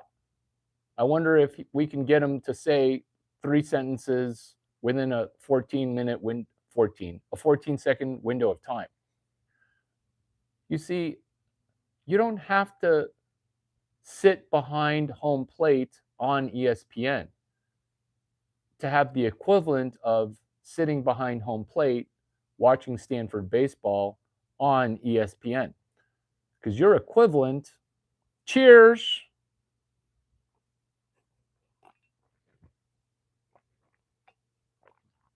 because your equivalent is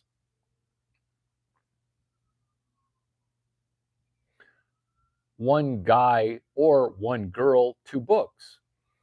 The reason it's the equivalent is when you have a physical book on your person versus a book on your thumb drive that is virginal, never read, is you can't point to 3 pages, 62, 64, 67. Let me walk you through the magic trick of pulling $800. Remember, each one of my videos, I'm going to hard sell you on try to make $10. But making $10 is actually hard. I guarantee you that half of Y Combinator can't sell a $20 bill for $5. That is not offensive. That's just what they don't teach you at Harvard. It's what they don't teach you at Harvard. This is how to set it up. This is where you go from, I agree, we should do this every day, to, well, why don't you just say thank you? Which I understand. You're from South Asia. This is why you shouldn't call Chinese people Asian. I'm hilarious. I am funny. This is how to crank through $800. This is going to work almost every time, 95% of the time. I hope you have pen. Take a picture of your paper notes. You've not taken any paper notes. Shame on you. Let's go. The name of this game, which is a video game in the real world, no reset button, which is your YouTube name should be your name, one of your aliases, because people aren't just going to flip you $800 when your username is Ibu fuck you at yahoo.com. Like, that's not a very fuckable email address. Lawrence.chang at Gmail, very fuckable. Larry_Chang at Yahoo, very fuckable. Some street name such as Mushi69 at Gmail, nobody's going to want to PayPal you money because you're not even your name. That's step one. This life has one shot. Stop trying to hit the reset button. Did we just poop out another franchise? Yeah. This game is called not Two Girls, One Cup of Knowledge, although it leads to that. It's called Two Books, One Guy, $0. becoming 800. You see, people are going to say super negative stuff even if they're rich because you're holding two books.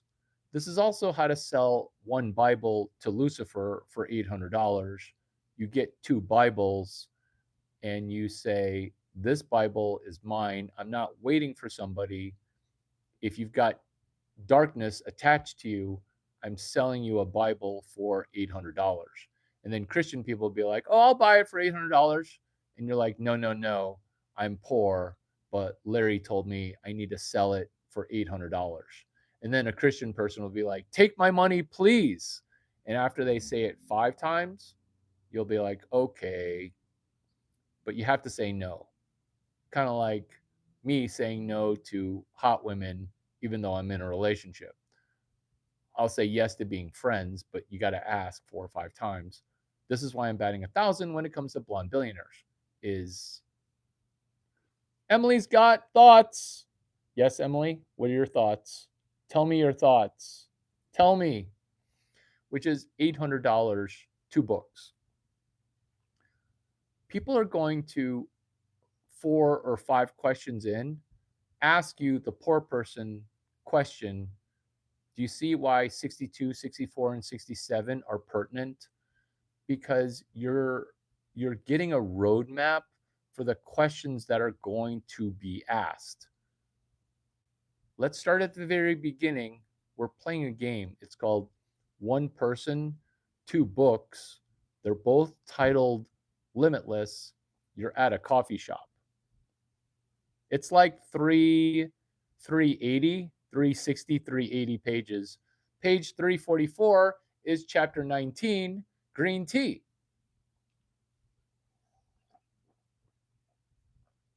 I'll show you the magic of memorizing pages. Are you ready for the magic trick? Type in ready, and if you've never said thank you, type in thank you.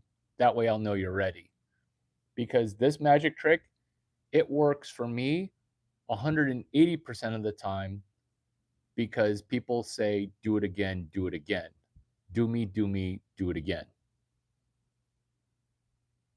It works literally for you 90% of the time, every time, because you can't fuck it up. It's literally the only way you can fuck it up is if you light the book on fire with kerosene and then stick that flaming book in your butt. Now that I'm saying this, that would actually help you because then you'd at least have a physical copy of the book versus the way that you're doing it, which is it's on a thumb drive on my laptop. I'm tech savvy. It's on my Kindle Windle Spindle Brindle. 2 physical copies in a coffee shop where there's not active shooters, basically not in a black neighborhood.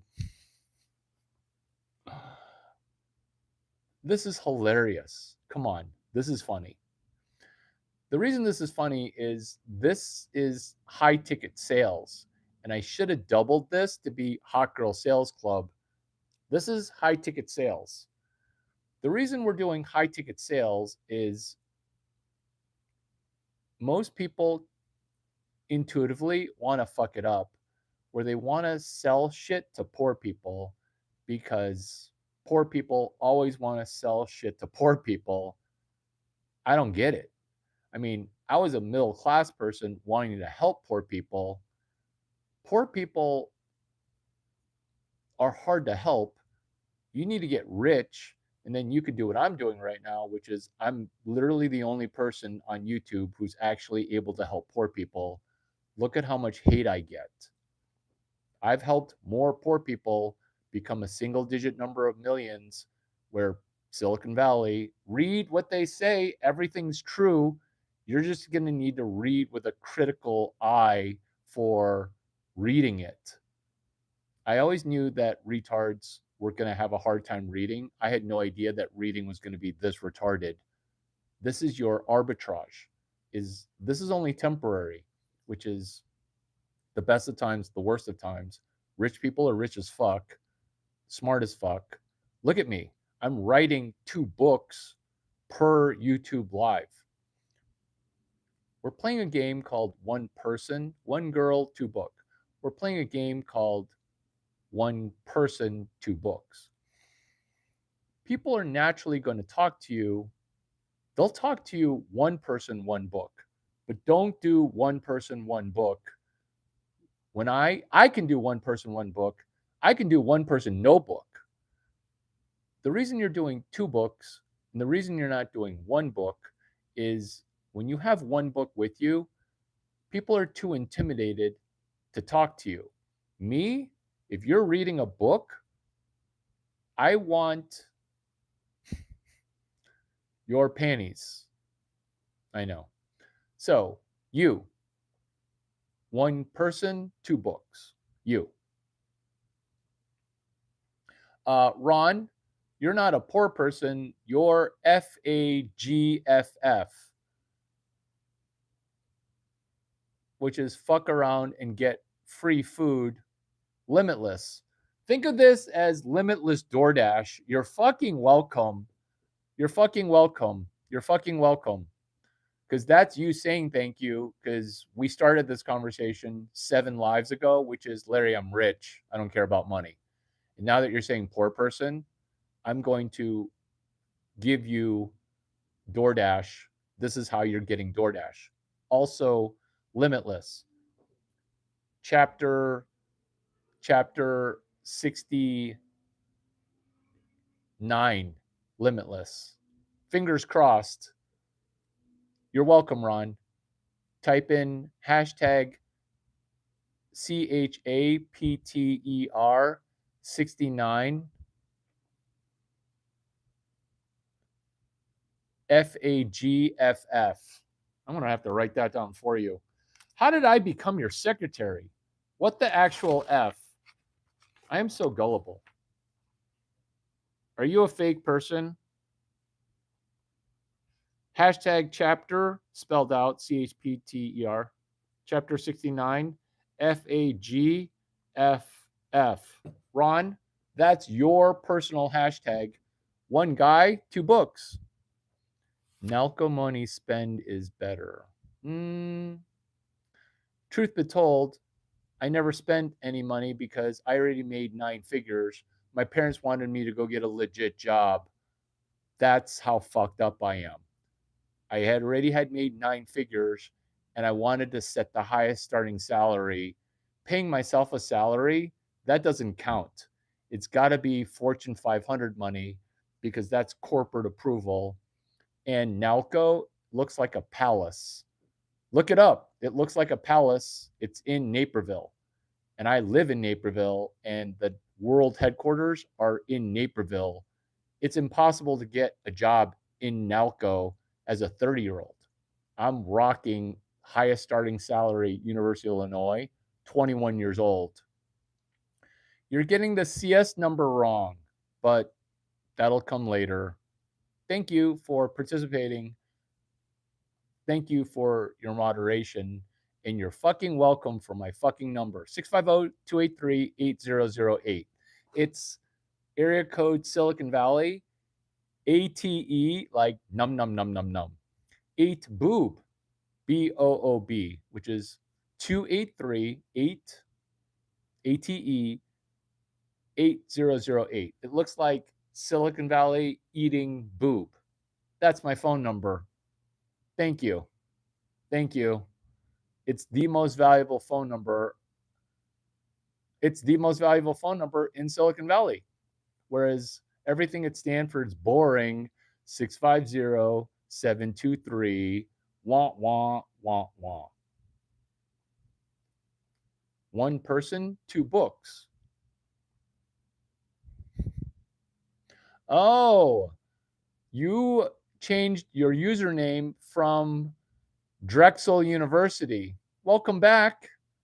Have you sold 1 thing?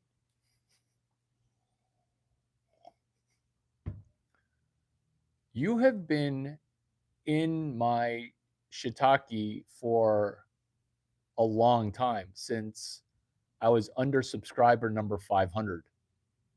Welcome back. Drexel University. Am I pronouncing that correctly? What we're doing is Limitless.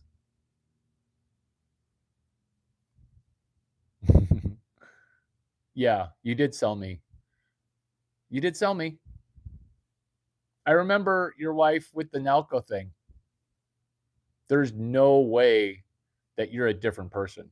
Oh, by the way, before I delve into that, at the same time we talked about you transitioning from hating me to loving me, I got a $1 million deal out of Harvard because people are like, I can't believe this phone number is real. Your SEO stuff on Quora is amazing. Quora, Quora.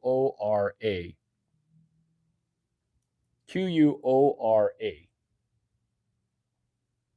I can't figure out if I want to time you out for 10 seconds, 24 hours, or make you a mod. Oh, I don't know. I'm torn.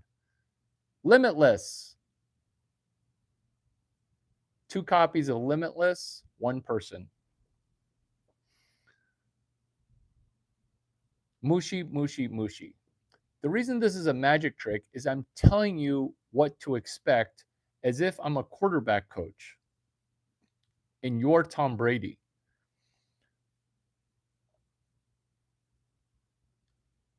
Two books, 1 person, you're playing chess for money.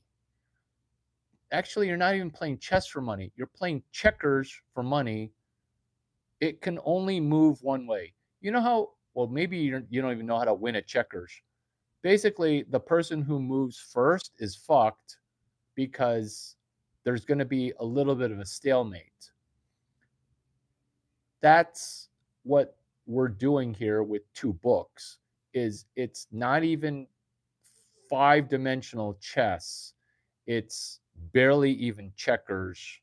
This is why it's so easy. You see, when you have a book with you, people are going to think, oh my God, you're one of those people. You're one of the 1% of the people who can actually read. People know that they can't read right now. Not only can they not write 1 book per week or read the book that AI wrote for them or read what the ghostwriter wrote for you. People can't read for 5 minutes. And when you sit a person down and say, I'll pay you $100,000 at a place called employment, let me watch you read for 5 minutes. When we did this employment interview question, people were like, what are you, racist? I can read. And they can't read. And I sniffed this out 4, 5, 6 years ago. Universities are now coming to the conclusion that I came to, which is inbound students also cannot read. That's what Limitless is, chapter 4. That's what Limitless is, chapter 14. Reading is PQRST. This is Limitless, chapter 4. I understand that you can read, but don't read. This is how to make $800 by memorizing 5 numbers, well, 6 numbers, which is 62, 64, 67. This is the script. Think about you as a Jugad script for, instead of scamming money out of grandma, which is pretty disgusting, so fuck yourself and your people that do it. This is Chinese people. You are now Mandarin Chinese. We're talking Northern Chinese. We're talking the dumbest person in my family, named Larry Chang, is a product of a Yale PhD and an MIT alum. Yeah, I'm the dumbest person in my family. It's because my father thinks that money ruined me. He can fuck himself, but he's too busy fucking mom. So I don't think he should fuck himself. Ooh. I think him and my mom are having sex right now. Mom, Dad, are you having sex right now watching my YouTube live? That's so wrong. But Tom Chang, who hacked living where I can call you Tom Chang to your fucking face in Chinese cultures? Not allowed. 2 books, 1 person. Put a pin in the fact that I walked in on my parents having sex in Las Vegas. When I was in Las Vegas, my parents didn't even tell me that they were going to Las Vegas. And at least my dad recognized me. At least my dad didn't say Tim Chang, John Teo, Larry Chang, Ed Chen, Bruce Wang, Larry Chang. At least my dad recognized me, right? No cowboy hat. 2 books. People, even if they're rich, they're going to say something trending negative. They're going to cold open you. The reason people talk to people with a book is those are the rich people. Those are the only people that have half a clue what's going on versus reliant upon social media, which is rotting their brain. And if you're able to actually put your face down and read for 4 minutes, this is what happens. Women will just throw vagina if you're a male and heterosexual. Here's the problem: if you're a woman, people kind of won't talk to you because that's how men are wired right now, which is okay. Which is okay. 1 person, 2 books, you're reading. When you have 2 books, the other book will signal, I want you to come talk to me.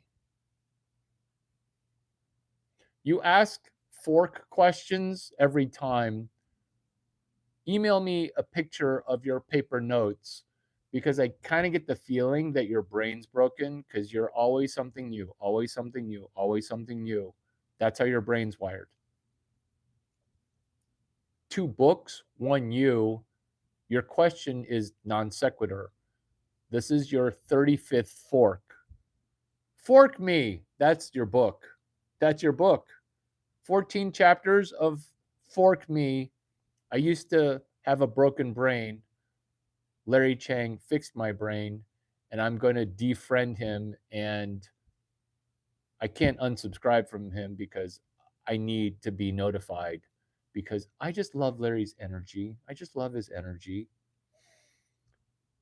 1 person, 2 books, you're reading in a coffee shop, ideally no gunfire. Now, if you're in Florida or Texas, gunfire is okay because rich people are unloading ammunition. It's $2 a bullet. So when you hear that's $40 ammunition, okay? It's pricey as fuck right now. A gun range in Florida or Texas. If there's a Starbucks by the gun range, totally fine. If you're in Canada and you hear the gun being fired, well, sell away. When people ask you a question, you answer the question with one of 6 numbers.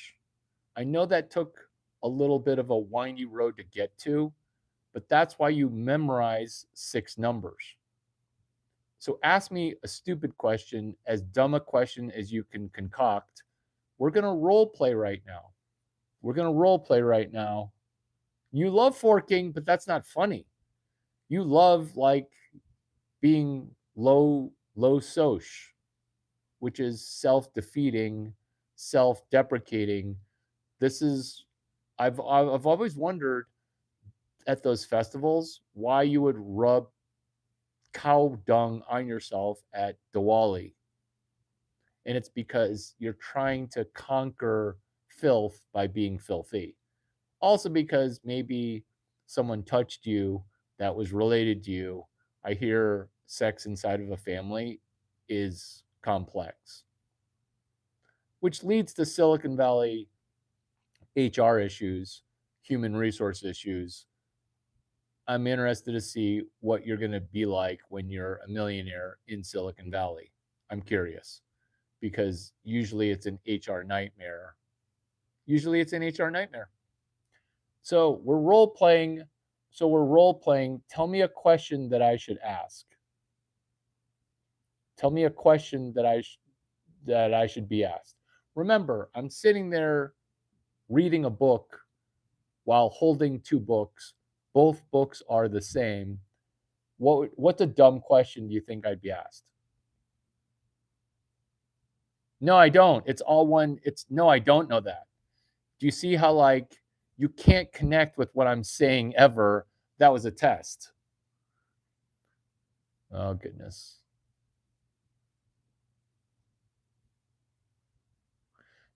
Do you see how like you can't even No, you're trying to role play a dumb question to ask. So that's a freak. If I'm reading a book and then someone says, when your toilet paper runs out and you're dropping a food baby, do you get to get a fresh roll or just jump in the shower? See, when people say shit like that when I'm reading a book, I'll just be like, you, okay, fucking fuck off. That's what I would say. So let's say somebody says, your brain's broken, by the way. This is how to fix your brain. Do you see how I'm more worried about your $800 than you are? I mean, thank you for the super chat. I mean, that was 3 sentences. This is the scenario, which is 2 books, 1 person. You're waiting for somebody to say something to you. Everybody says something. You've got 2 books. You're reading one of them. Are you expecting another person?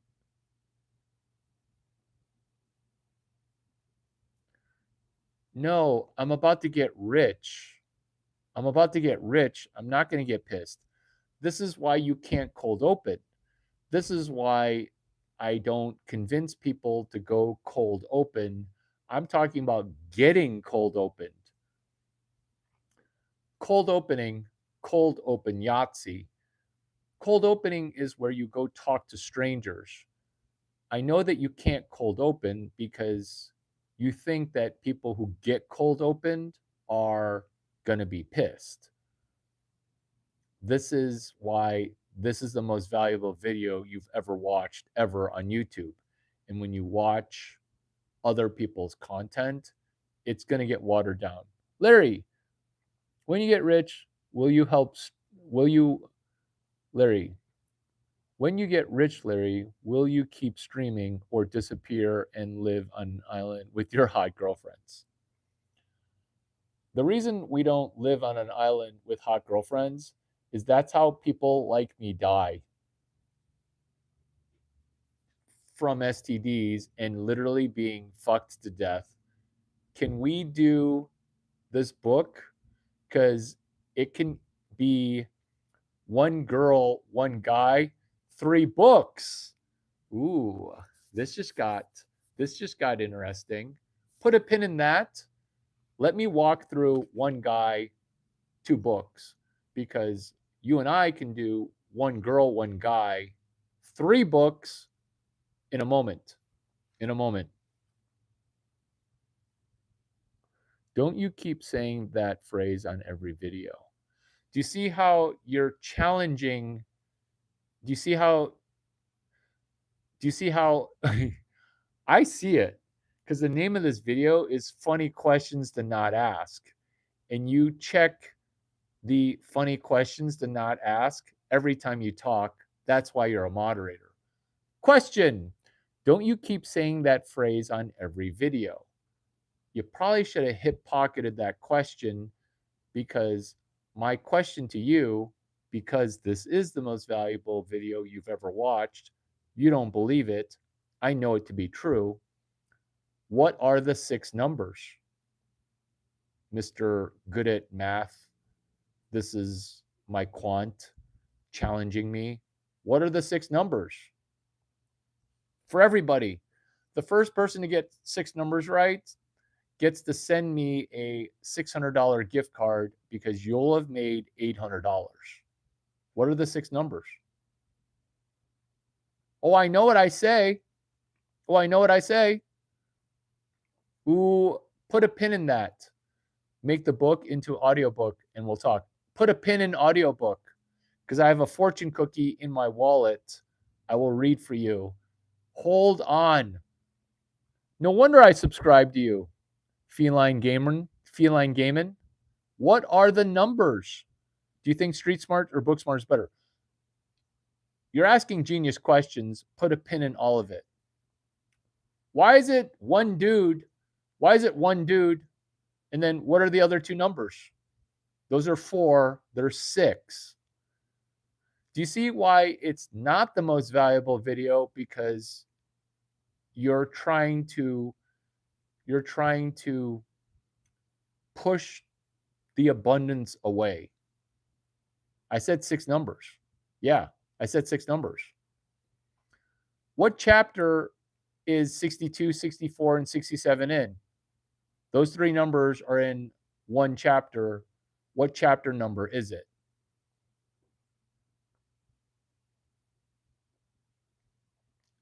Rayan, have you taken no notes?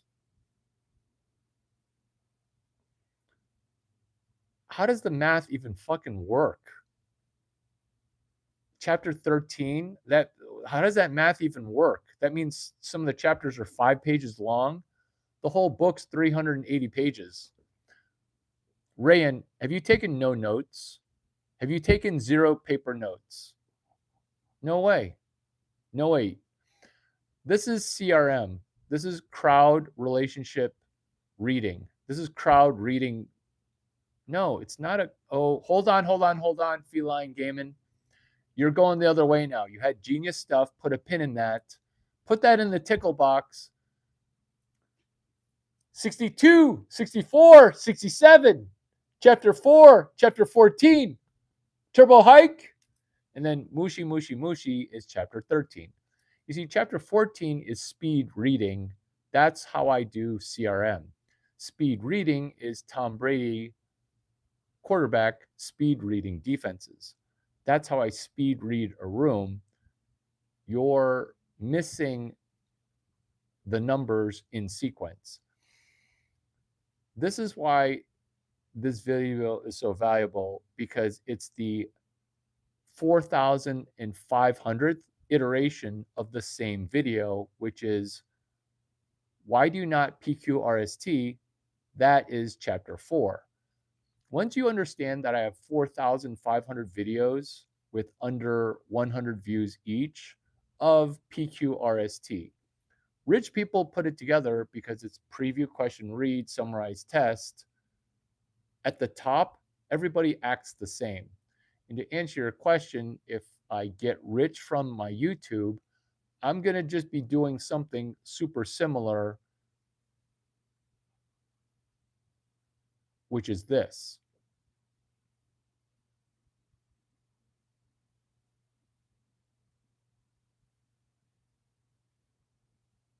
Thank you for the super chat.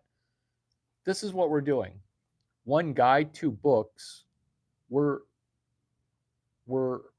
listening for a question. So, question, are you waiting for another person?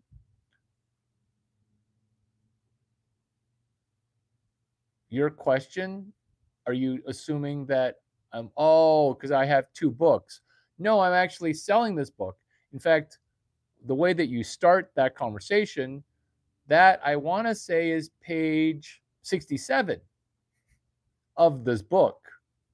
And they'll be like, wait, asking shitty questions is page 67?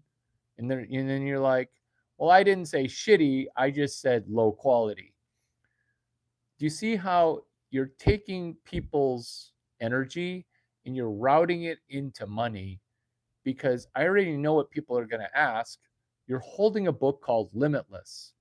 Let's say they ask the question, oh, Limitless, is that like the movie where you take a magic pill? Limitless? And then what's your answer for when they ask that question? What is your answer? Because when you answer that question, you will make more than $0. So when they ask that question, which is a crazy great question, which is, hey, that book Limitless. Oh, is that movie that Bradley Cooper's in? Is that a book?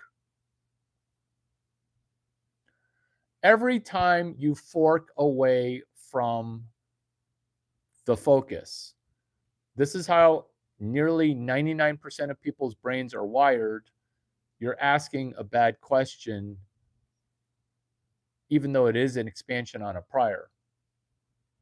Because every time because I did it also with The Road Less Traveled, but that's two guys, two books. This is the exercise of what book do you own that's nonfiction? And they're like, the Bible, The Road Less Traveled.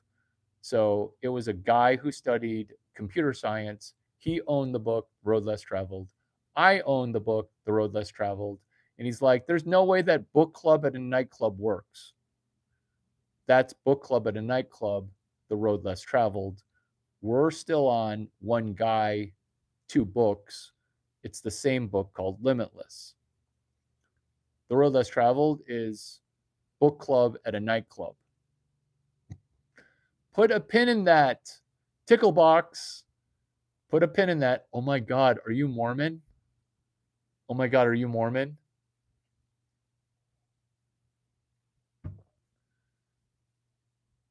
You're Mormon. That's so awesome. We will expand on that later. Good job.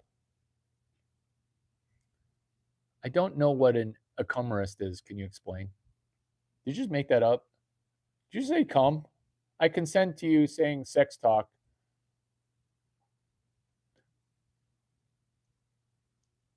Do you see how you're taking people's energy and you're routing it into, would you like to fix your brain? You're asking shitty questions.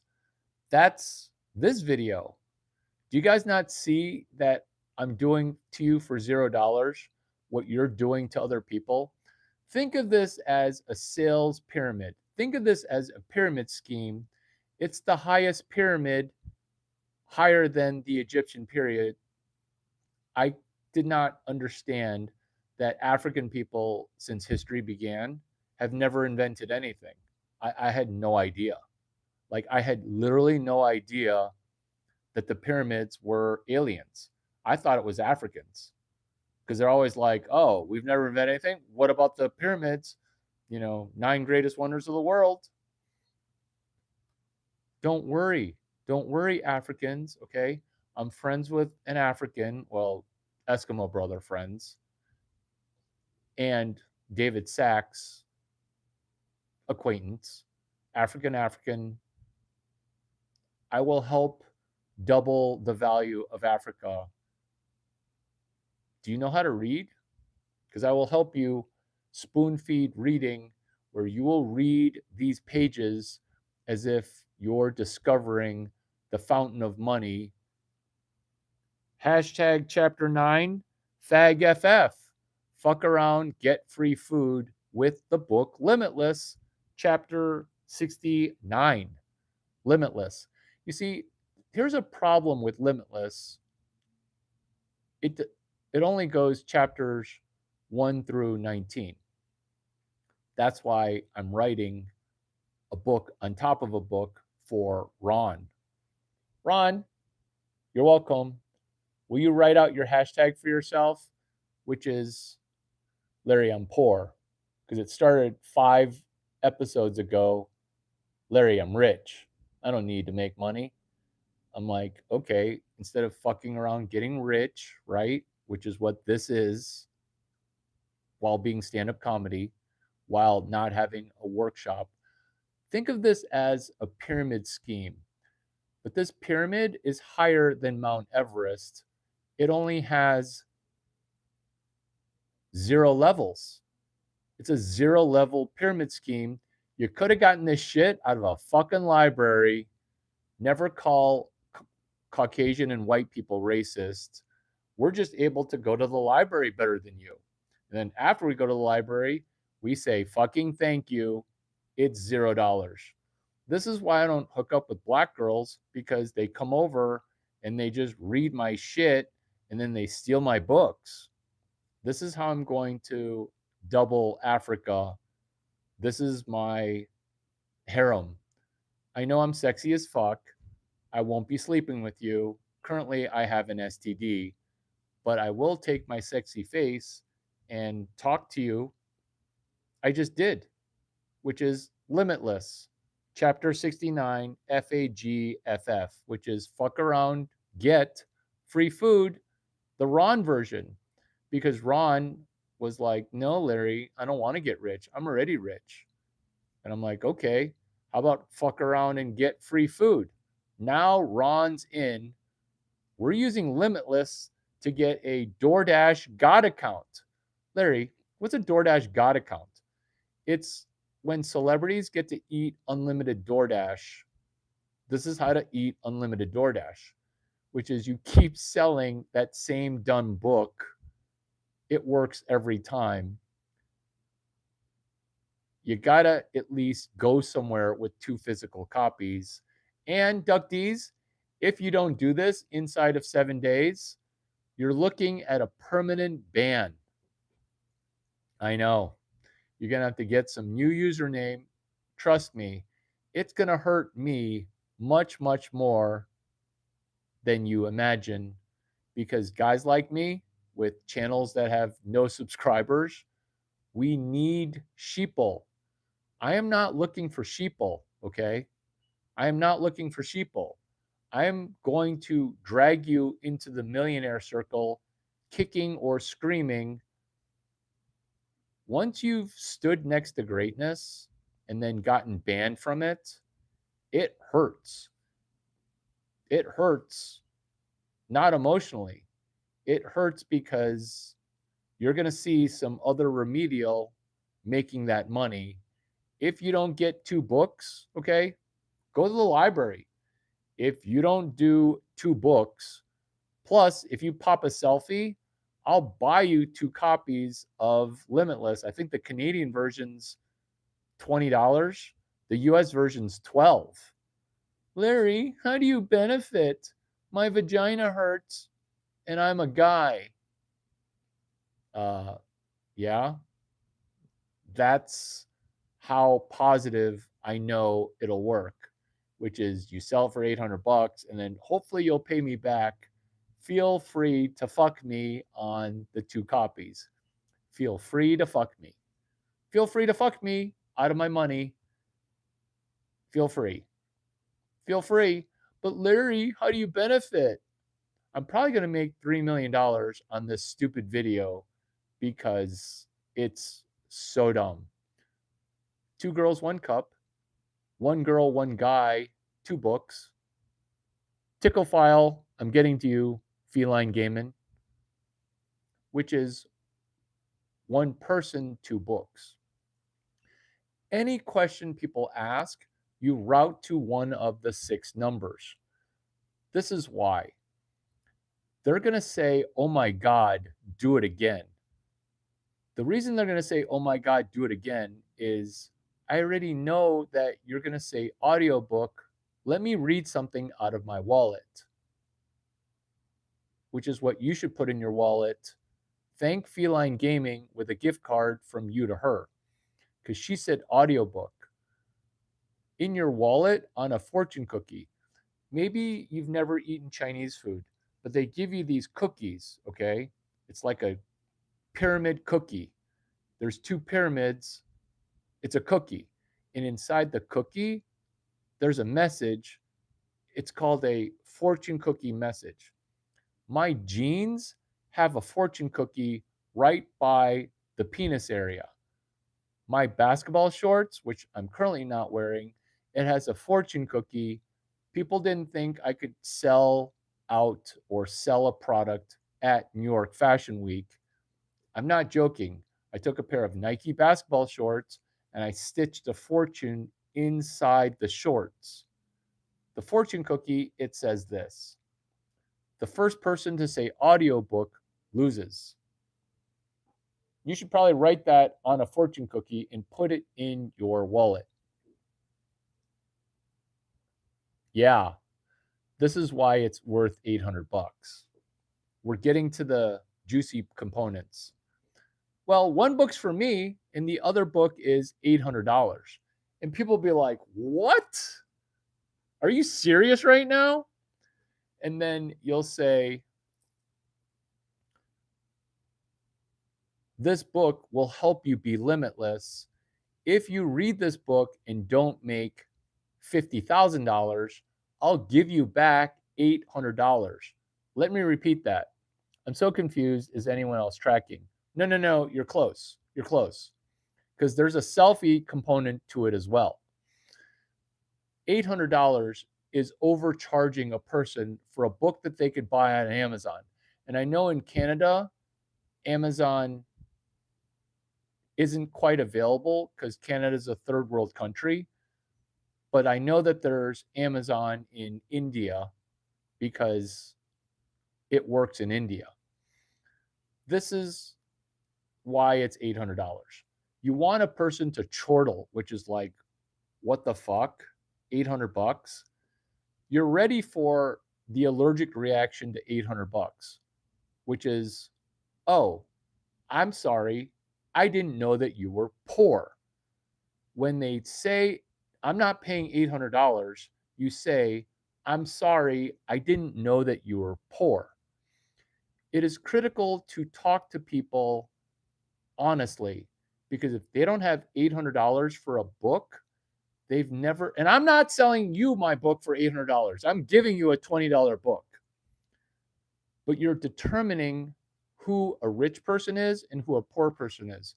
You see, every rich person who got rich, and I mean 100%, they got rich reading a book that they bought for $10.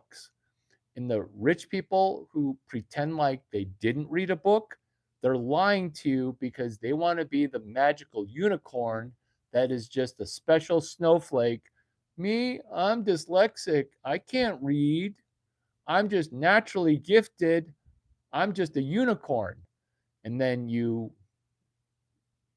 look up that their first company, they paste copied, which is chapter 3 of what they don't teach you at Stanford Business School, chapter 3. They paste copied, paste copied, paste copied.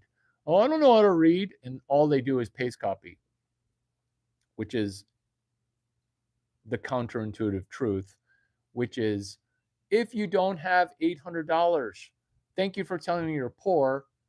Let me just give you this question, which is if you were to make $3,000, this is where it sounds like a pyramid scheme, but remember, you don't share any money with me. You're keeping all of it, which is what if you made $2,000? Would you then give me $800? Chapter 14. Have you been able to read one book? And you're talking like you're an asshole, but you're not an asshole because you're their first Chinese friend, which is, can you read? Because if they're going to be honest with you, because they started talking to you, they'll be like, no, I just do audiobooks, or no, I can't read, or I'm too poor. Are you out of your gourd? I don't have $800 to give you. But rich people will be like, what are you doing, a Larry Chang sales exercise? All right, I'm in for $800. If you live in Silicon Valley, I know the rich get richer. $800, $0, selfies. How are they related? When you sniff out the fact that the person's poor or a rich person pretending to be poor, that's okay. You'll have sold one book for $800. This is how that works. Because rich people, we pretend to be poor. That's just because we don't want to be like, ha ha ha ha ha. We have 32,000 Bitcoin over 17,000 hardware wallets. Who keeps an entire Bitcoin on one hardware wallet, right? Rich people are pretending to be poor. Let people lie to you about money. This is how to charge $800 to a rich person who's pretending to be poor, which is $800. That's too much money. Cool. Thank you for telling me that you're poor. How about I buy you one copy of this $800 book? You should write that down because if you don't say that, you will not make $800. You see, selling your first book is nearly impossible. This is how to sell one book. Remember, half of Y Combinator, and maybe you don't know what Y Combinator is. It's the most exclusive business accelerator. Before I started to control and manipulate them, 50% of their companies were writing postmortems while having $0.0 in revenue. Now it's a internal fraudulently pump and dump scheme with related transactions. What I mean is YC portfolio companies sell bullshit to other YC companies. It's kind of financially fraudulent. Don't blame the messenger. This is how OpenAI got revenue. This is the 26 days of OpenAI avoiding bankruptcy, which is day 5, day 15, day 23. You see, I memorize shit that then people throw money at. But why do I memorize stuff like day 23? It's because people want to interrupt me, and I just need to tell you a compression algorithm. That's why I memorize hashtags that only a select group of people use, because I'm telling you exactly what your problem is. Think of this as Walmart, not just in time inventory. Think of this as Larry Chang, just in time entrepreneurship education. Hashtag JITEE. Just in time entrepreneurship education. YC Stanford, Retardville, venture capital, it's making a mistake. I can recite something specifically to help you duck 9, which is avoid bankruptcy. Deeply understanding credit knowledge, deeply understanding capital knowledge, deeply understanding venture capital knowledge, deeply understanding Chinese knowledge, mushi, turnarounds. Turning around a company, duck 9. Deeply understanding credit knowledge, duck 9. This is not me mansplaining it to you. This is the smartest person that you've ever met, sounding like a retard, pretending to be a retard, saying retarded shit like, I'm the smartest person on the planet. Like, where do I get off saying that? The only reason I can say anything near that is I understand the emotional trauma of trying to leave $0. That's the thing that I understand that for some reason no one else understands. It's $0. Jeff Bezos, my friend who sells books on Amazon, he talks about every day is day 0. Every one of my videos is the best video that you've ever watched because I'm talking about $0. Day 0, if you don't believe it, it's a thing. Ditto $0. $0 is my reality TV show. If you make $10, you'll have scaled Mount Everest. People can't experience Web 2 and make $1.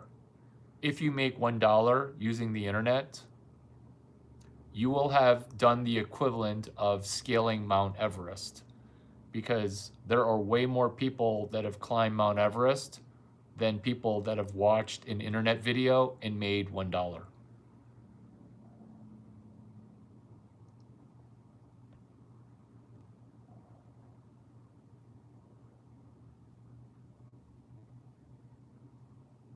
Chemical free, baby.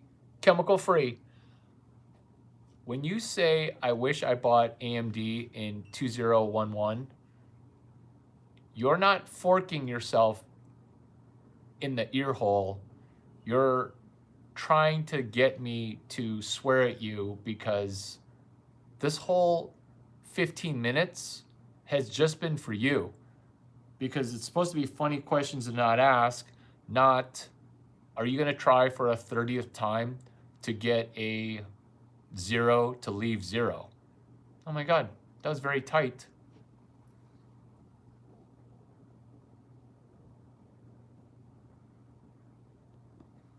Because getting a 0 to leave 0 is incredibly dangerous. You said after me committing the last 35 minutes, this is your FU. I'll read you your FU, which is, oh, instead of doing all this, I wish I would have bought AMD stock in 2011. Like I literally spent, let's be honest, an hour. I spent an hour doing this. And then you're saying, fuck you, Larry Chang. I wish I bought AMD in 2011. I wish you would have made $800 80 videos ago. That's what I wish. Because if you would have made $80 80 videos ago, you could have bought AMC stock for $1.50. It's at $3,000 now. I'm sorry, your brain's broken.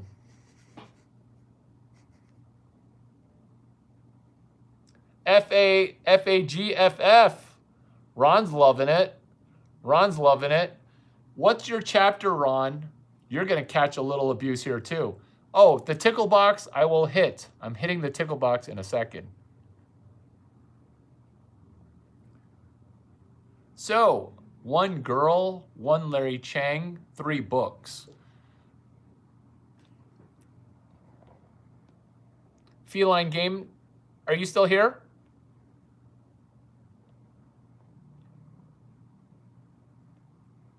Feline Gaming, are you in?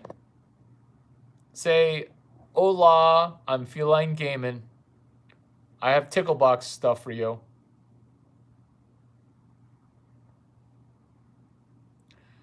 Did you do that? Did you do that a lot to protect yourself? Did you do that a lot to protect yourself from your mother's younger brother? I'm sorry that the caste system has some weird family dynamics where peeing and pooing yourself is a methodology for self-defense. That's why you do it at night, is you're trying to protect yourself from being touched. This is shiitake. Oh, there you go. So what we're doing is 1 guy, 1 girl, 3 books. This is called book club at a nightclub, or book club 3 people, 2 people, 3 books. This is Ticklebox, which is the on deck circle, which is teaser for other people coming back to it. So it's 1 guy, 1 girl, 3 books. It's dinner, first, coach. Dinner, first, coach. So pick this is just a theoretical, but theorem-retical. Not a Y, but a hard M, theorem. Which is, pick something on social media that you've seen that seems like it's very expensive. How's my voice? Does it sound cracky? Sometimes I get a little excited helping a person get off of 0. Oh, to finish the 800 thing, well, not finish it, but these are the key phrases. Are you poor? And let me buy you a copy for $800. You need to make sure that they read 2 chapters if you're going to buy a person a book. You're not just going to hand them a book. Free books is like Lucifer getting a copy of the Bible. They're just going to not read it. They pay you $800 for the free book. If they read 1 chapter, you give them $400. If they read chapter 14 or chapter 13, you give them another $400. If they read these chapters and don't make $1,000, they didn't read the chapters, you're still going to give them their money back. You force-fed $1,000 into a rich guy's bank account. Forcing money into a rich person's bank account is the easiest thing ever. Why? Because they're rich. Have you heard of the Cantillon effect for money? That's why rich people are rich. They're standing next to the money printer. Here's your opportunity. You're in the Larry Chang effect, which is you've listened to me for 15 hours, borderline 200 hours. You're standing next to Larry Chang. It's time to monetize that by saying, well, my mentor, Larry Chang, he wants me to sell this book for $800. He says if you're even kind of rich, you should make $1,000 per chapter, If you can't memorize that chapter 13 is mushy, mushy, mushy, if chapter 14 is speed reading, most people think that speed reading is listening to an audiobook at 2.5 speed. Not making fun of Stanford baseball player who's famous on social media. He talked about life hacking, life maxing. I listened to an audiobook on 2.5x speed.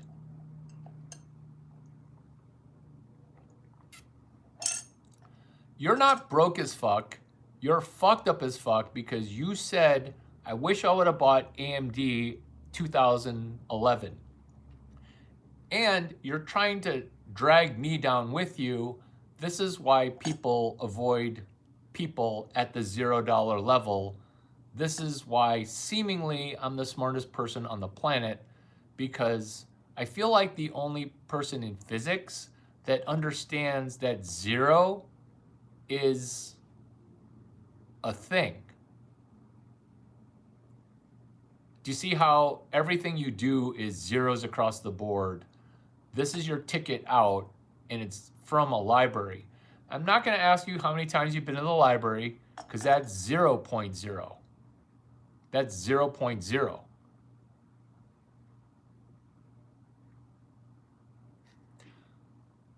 Ron wants to give away the FAGFF. What's your hashtag, Ron? Remember, this is unlimited. Well, for you, limited free food. Later becoming unlimited. Speaking of unlimited, co-founder, have I mentioned my co-founder, Matt Smith? He decided to try to live in the Four Seasons for free. Remember, free rent? So the Four Seasons, it's still $1,400 a night. Four Seasons, it actually might go bankrupt. You can quote me on that. Four Seasons, which is $1,200 for a 2-bedroom.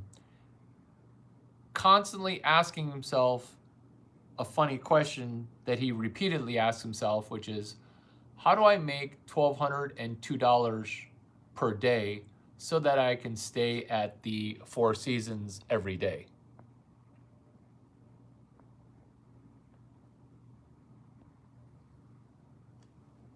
By asking that question, you get that answer. He used to be poor as fuck too. I had to drag him kicking and screaming into entrepreneurship. Kicking and screaming. Now he pays for everything because fuck that guy. He actually had to pay to be a co-founder at Duck9. I know.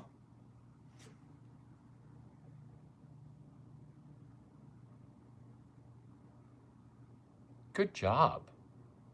Why is it new people who have genius shit? Good job. I want to make you a moderator. You're using one person to book to separate the people who are broke from those people who are wealthy, not to make 800 selling the book, but to introduce yourself to capital.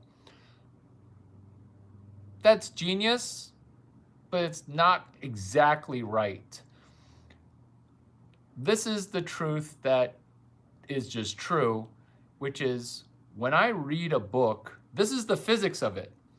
If I read a book, let's say I read super slow and I'm retarded. So if I read a book, it takes me 2 months to read one book, right? The Horror. I'm reading a page like super slow. That's one page, 3 minutes. That's 5 books a year.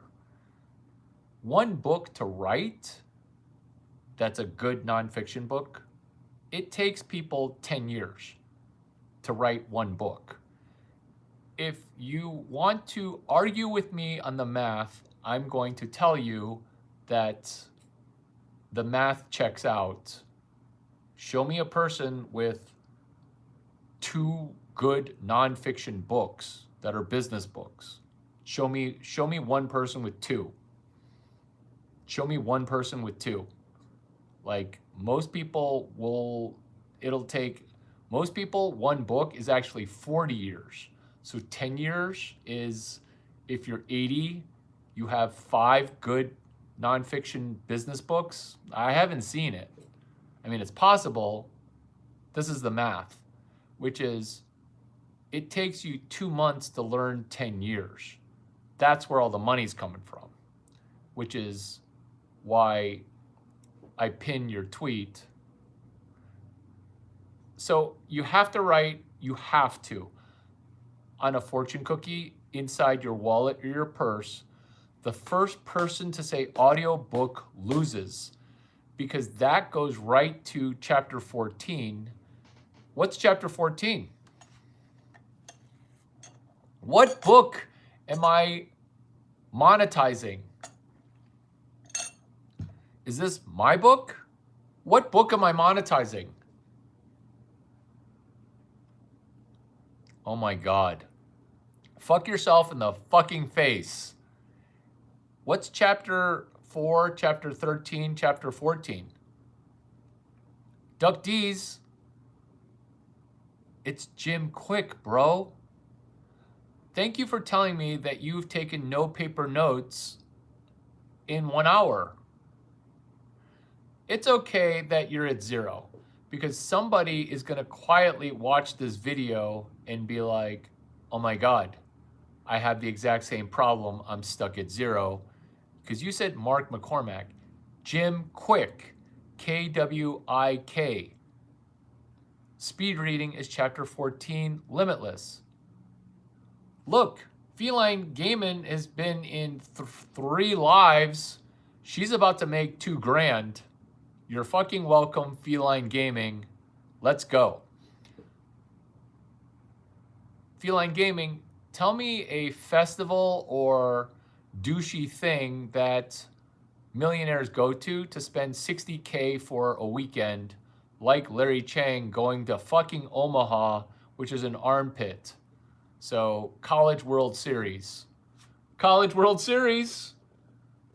Who spends $60,000 to go to Omaha in the summertime, except for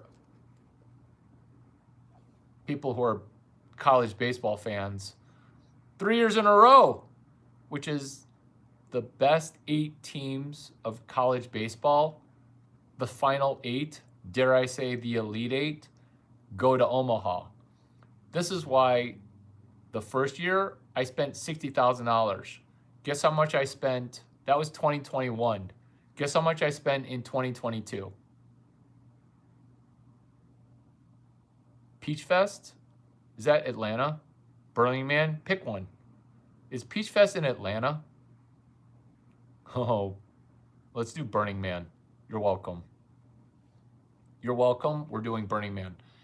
Is Burning Man in February? I know it's in Black Rock City. Burning Man's easy. Feline Gaming, what city do you live in? Pick one. Pennsylvania? Oh my God. Pick one. We pick Burning Man. What city do you live in? This is going to be the easiest magic trick ever. This is going to be the easiest magic trick ever. You know what? Don't even say your city. Don't even say your city. Don't even say your city. Don't even say your city. This is going to be the easiest thing ever. Why? Because half the people who go to Burning Man are authors of books that sold 40 copies. That's a problem when you're rich, you write a book, and then nobody reads it. Burning Man. I'm going to write my second book. I want to write my second book, which is you're damned if you do go to Burning Man, you're damned if you don't go to Burning Man. I don't know who Alex Gray is. Is that an author? Who is Alex Gray? Should I know who that is? You're Alex Gray, or you're... Okay, so this is the joke where I say, we're not going to go balls deep on that artist. We're going books deep. So we're going to write Alex Gray's book for him. Does Alex Gray have a book? We're going to make $1,000 before this video ends. He's an author. He does anatomy books too. Done. We're writing the sequel to his book, and we're connecting the psychedelic artist. Say thank you, by the way, because I just concocted it. Emphasis on cock. Say thank you, because I'm about to do it for you. Say thank you. Hospital books. Say no more. Say thank you. Say thank you. I know it's supposed to be funny. Seriously, say thank you. I already have it in my brain. Have you ever done AI before? American Intelligence? Because I'm doing it right now. Does my sound suck? I'm about to make it better. I'm about to make the sound better. Did you say you're welcome? Fuck you.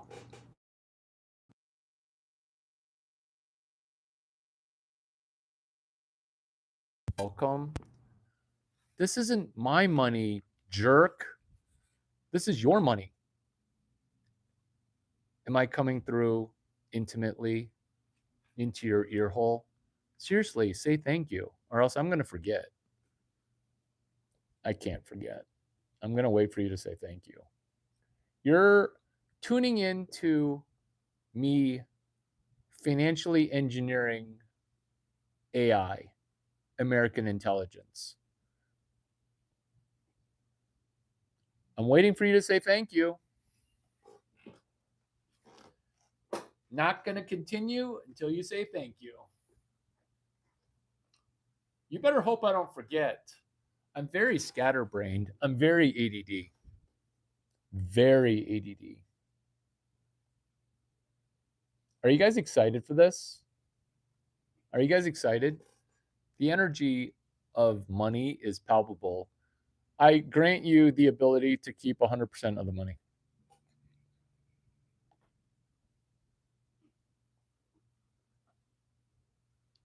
You're chirping when you should be shipping. Chirp, chirp, chirp. This is white and black people in a nutshell. So much confidence to talk at the $0 level. Like, what the F? Like, if Chinese people talked, they don't talk. This is why I'm a unicorn. No, because you work on you. You don't work on you. You're not even paying attention. You chirped.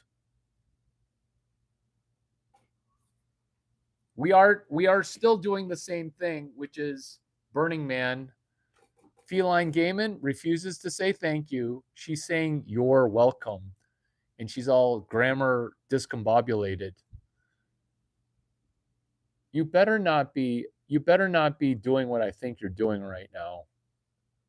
You're so gross. I consent to you doing that, but don't be gross. Come on.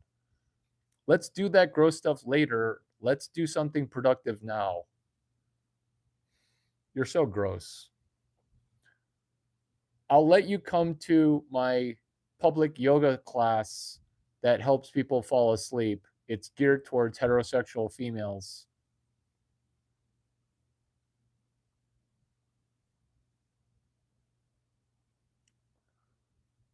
She's not backing down. I think she's doing something else.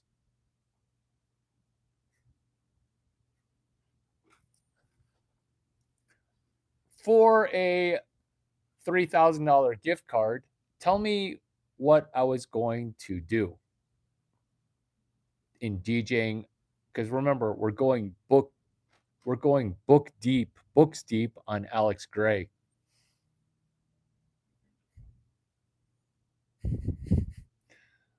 You know what? I will accept that. I'll accept that, Crypto Rufio. So, this is how to go books deep. Because she said anatomy, she said metaphysical, and she said a bunch of chemical, like druggy shit. There's a drug dispensary. It's called your pineal gland. We're DJing Alex Gray to Joe Dispenza. Their circles probably already have crossed. This is how to write a sequel book. It's called Stepping Towards My New Chemical Free Destiny. I'm producing more drugs and feeling more drugged up as I'm drug free. Alex Gray, Joe Dispenza, Larry Chang, Chemical Free, which is chapter 15. What do you mean, LOL, he fell for it? I'm not falling for what? It's mildly depressing. This is you dragging me down. I'm not even a crab. DJing Alex Gray to Joe Dispenza to you have 7 days or you're banned for life on the Limitless book.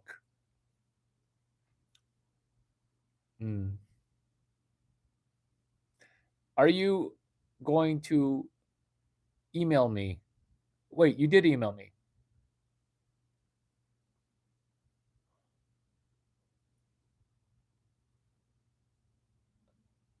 Carlos, text me. You're welcome. You DJ the book Jim Gray to Joe Dispenza to Larry Chang, chapters 1 through 15, which is you only ship one chapter, chapter 15, with chapter 12 of Becoming Supernatural, Joe Dispenza. All you're doing is you're asking AI, how would Larry Chang connect Jim Gray or Alex Gray or Super Gay to Joe Dispenza? Tell me chapters 1 through 15 while paying particular attention to the bibliography being chapter 12. Do you see how this is a genius question to ask?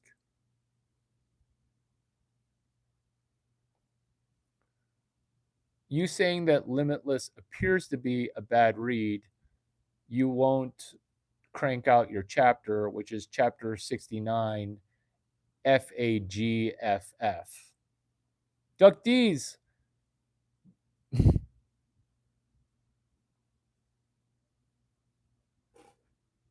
Duck D's really just putting himself out there, putting herself out there, trying to corral 2 things that are free at the library. Very, very, very impressive.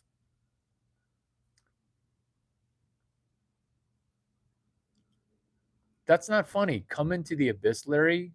We haste cookies. Oh my God. This is why this work is dangerous, because we are the sum total of the 5 people that we talk to most.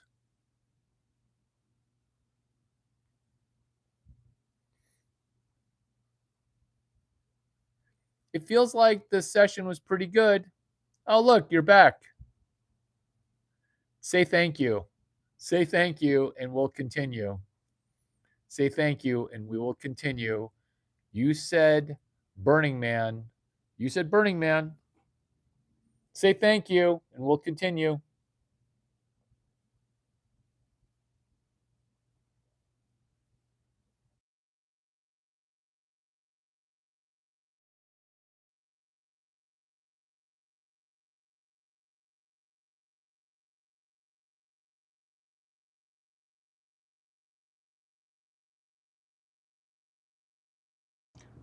Feeling Gaming, say thank you. We're doing at least 800 bucks, basically using AI to do a free vacation. AI, have you ever used American Intelligence before? I am the alpha, LOL. Waiting on you to say thank you.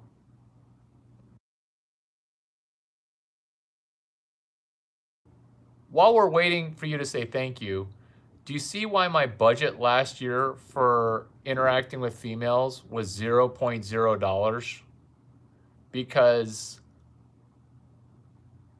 dinner first, coach.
To be continued.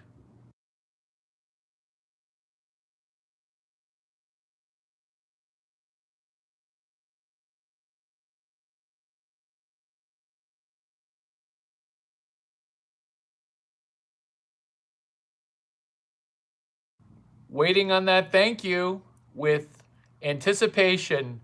Because remember, gratitude and abundance mindset, and we can set aside our father issues, but you got to say thank you. Oh, right on cue, The Road Less Traveled, Chapter 1. Chapter 1. I can't help it. I can't help it. All I do is mushy, mushy, mushy. All I do is win, win, win.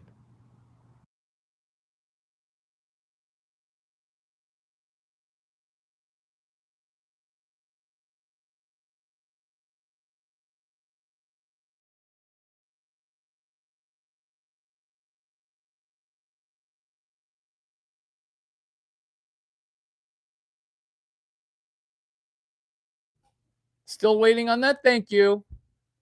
Think of this as a pregnant pause. You know that moment in the song where the energy's about to explode? Well, that explosion, it's going to be suppressed. We're waiting for that thank you. Remember, free trip to Burning Man. Alex Gray, I'm about to explode 8+ bullet points. But you got to say thank you.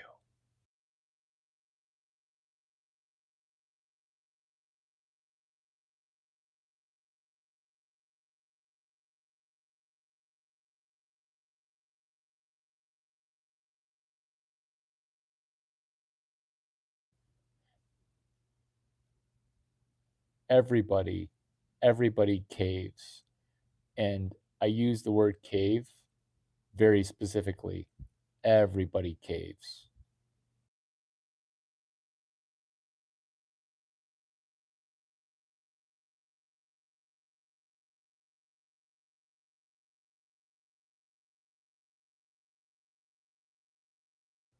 Somebody prayed the gay away and came back fire.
Carlos, you must focus. You must focus, Carlos.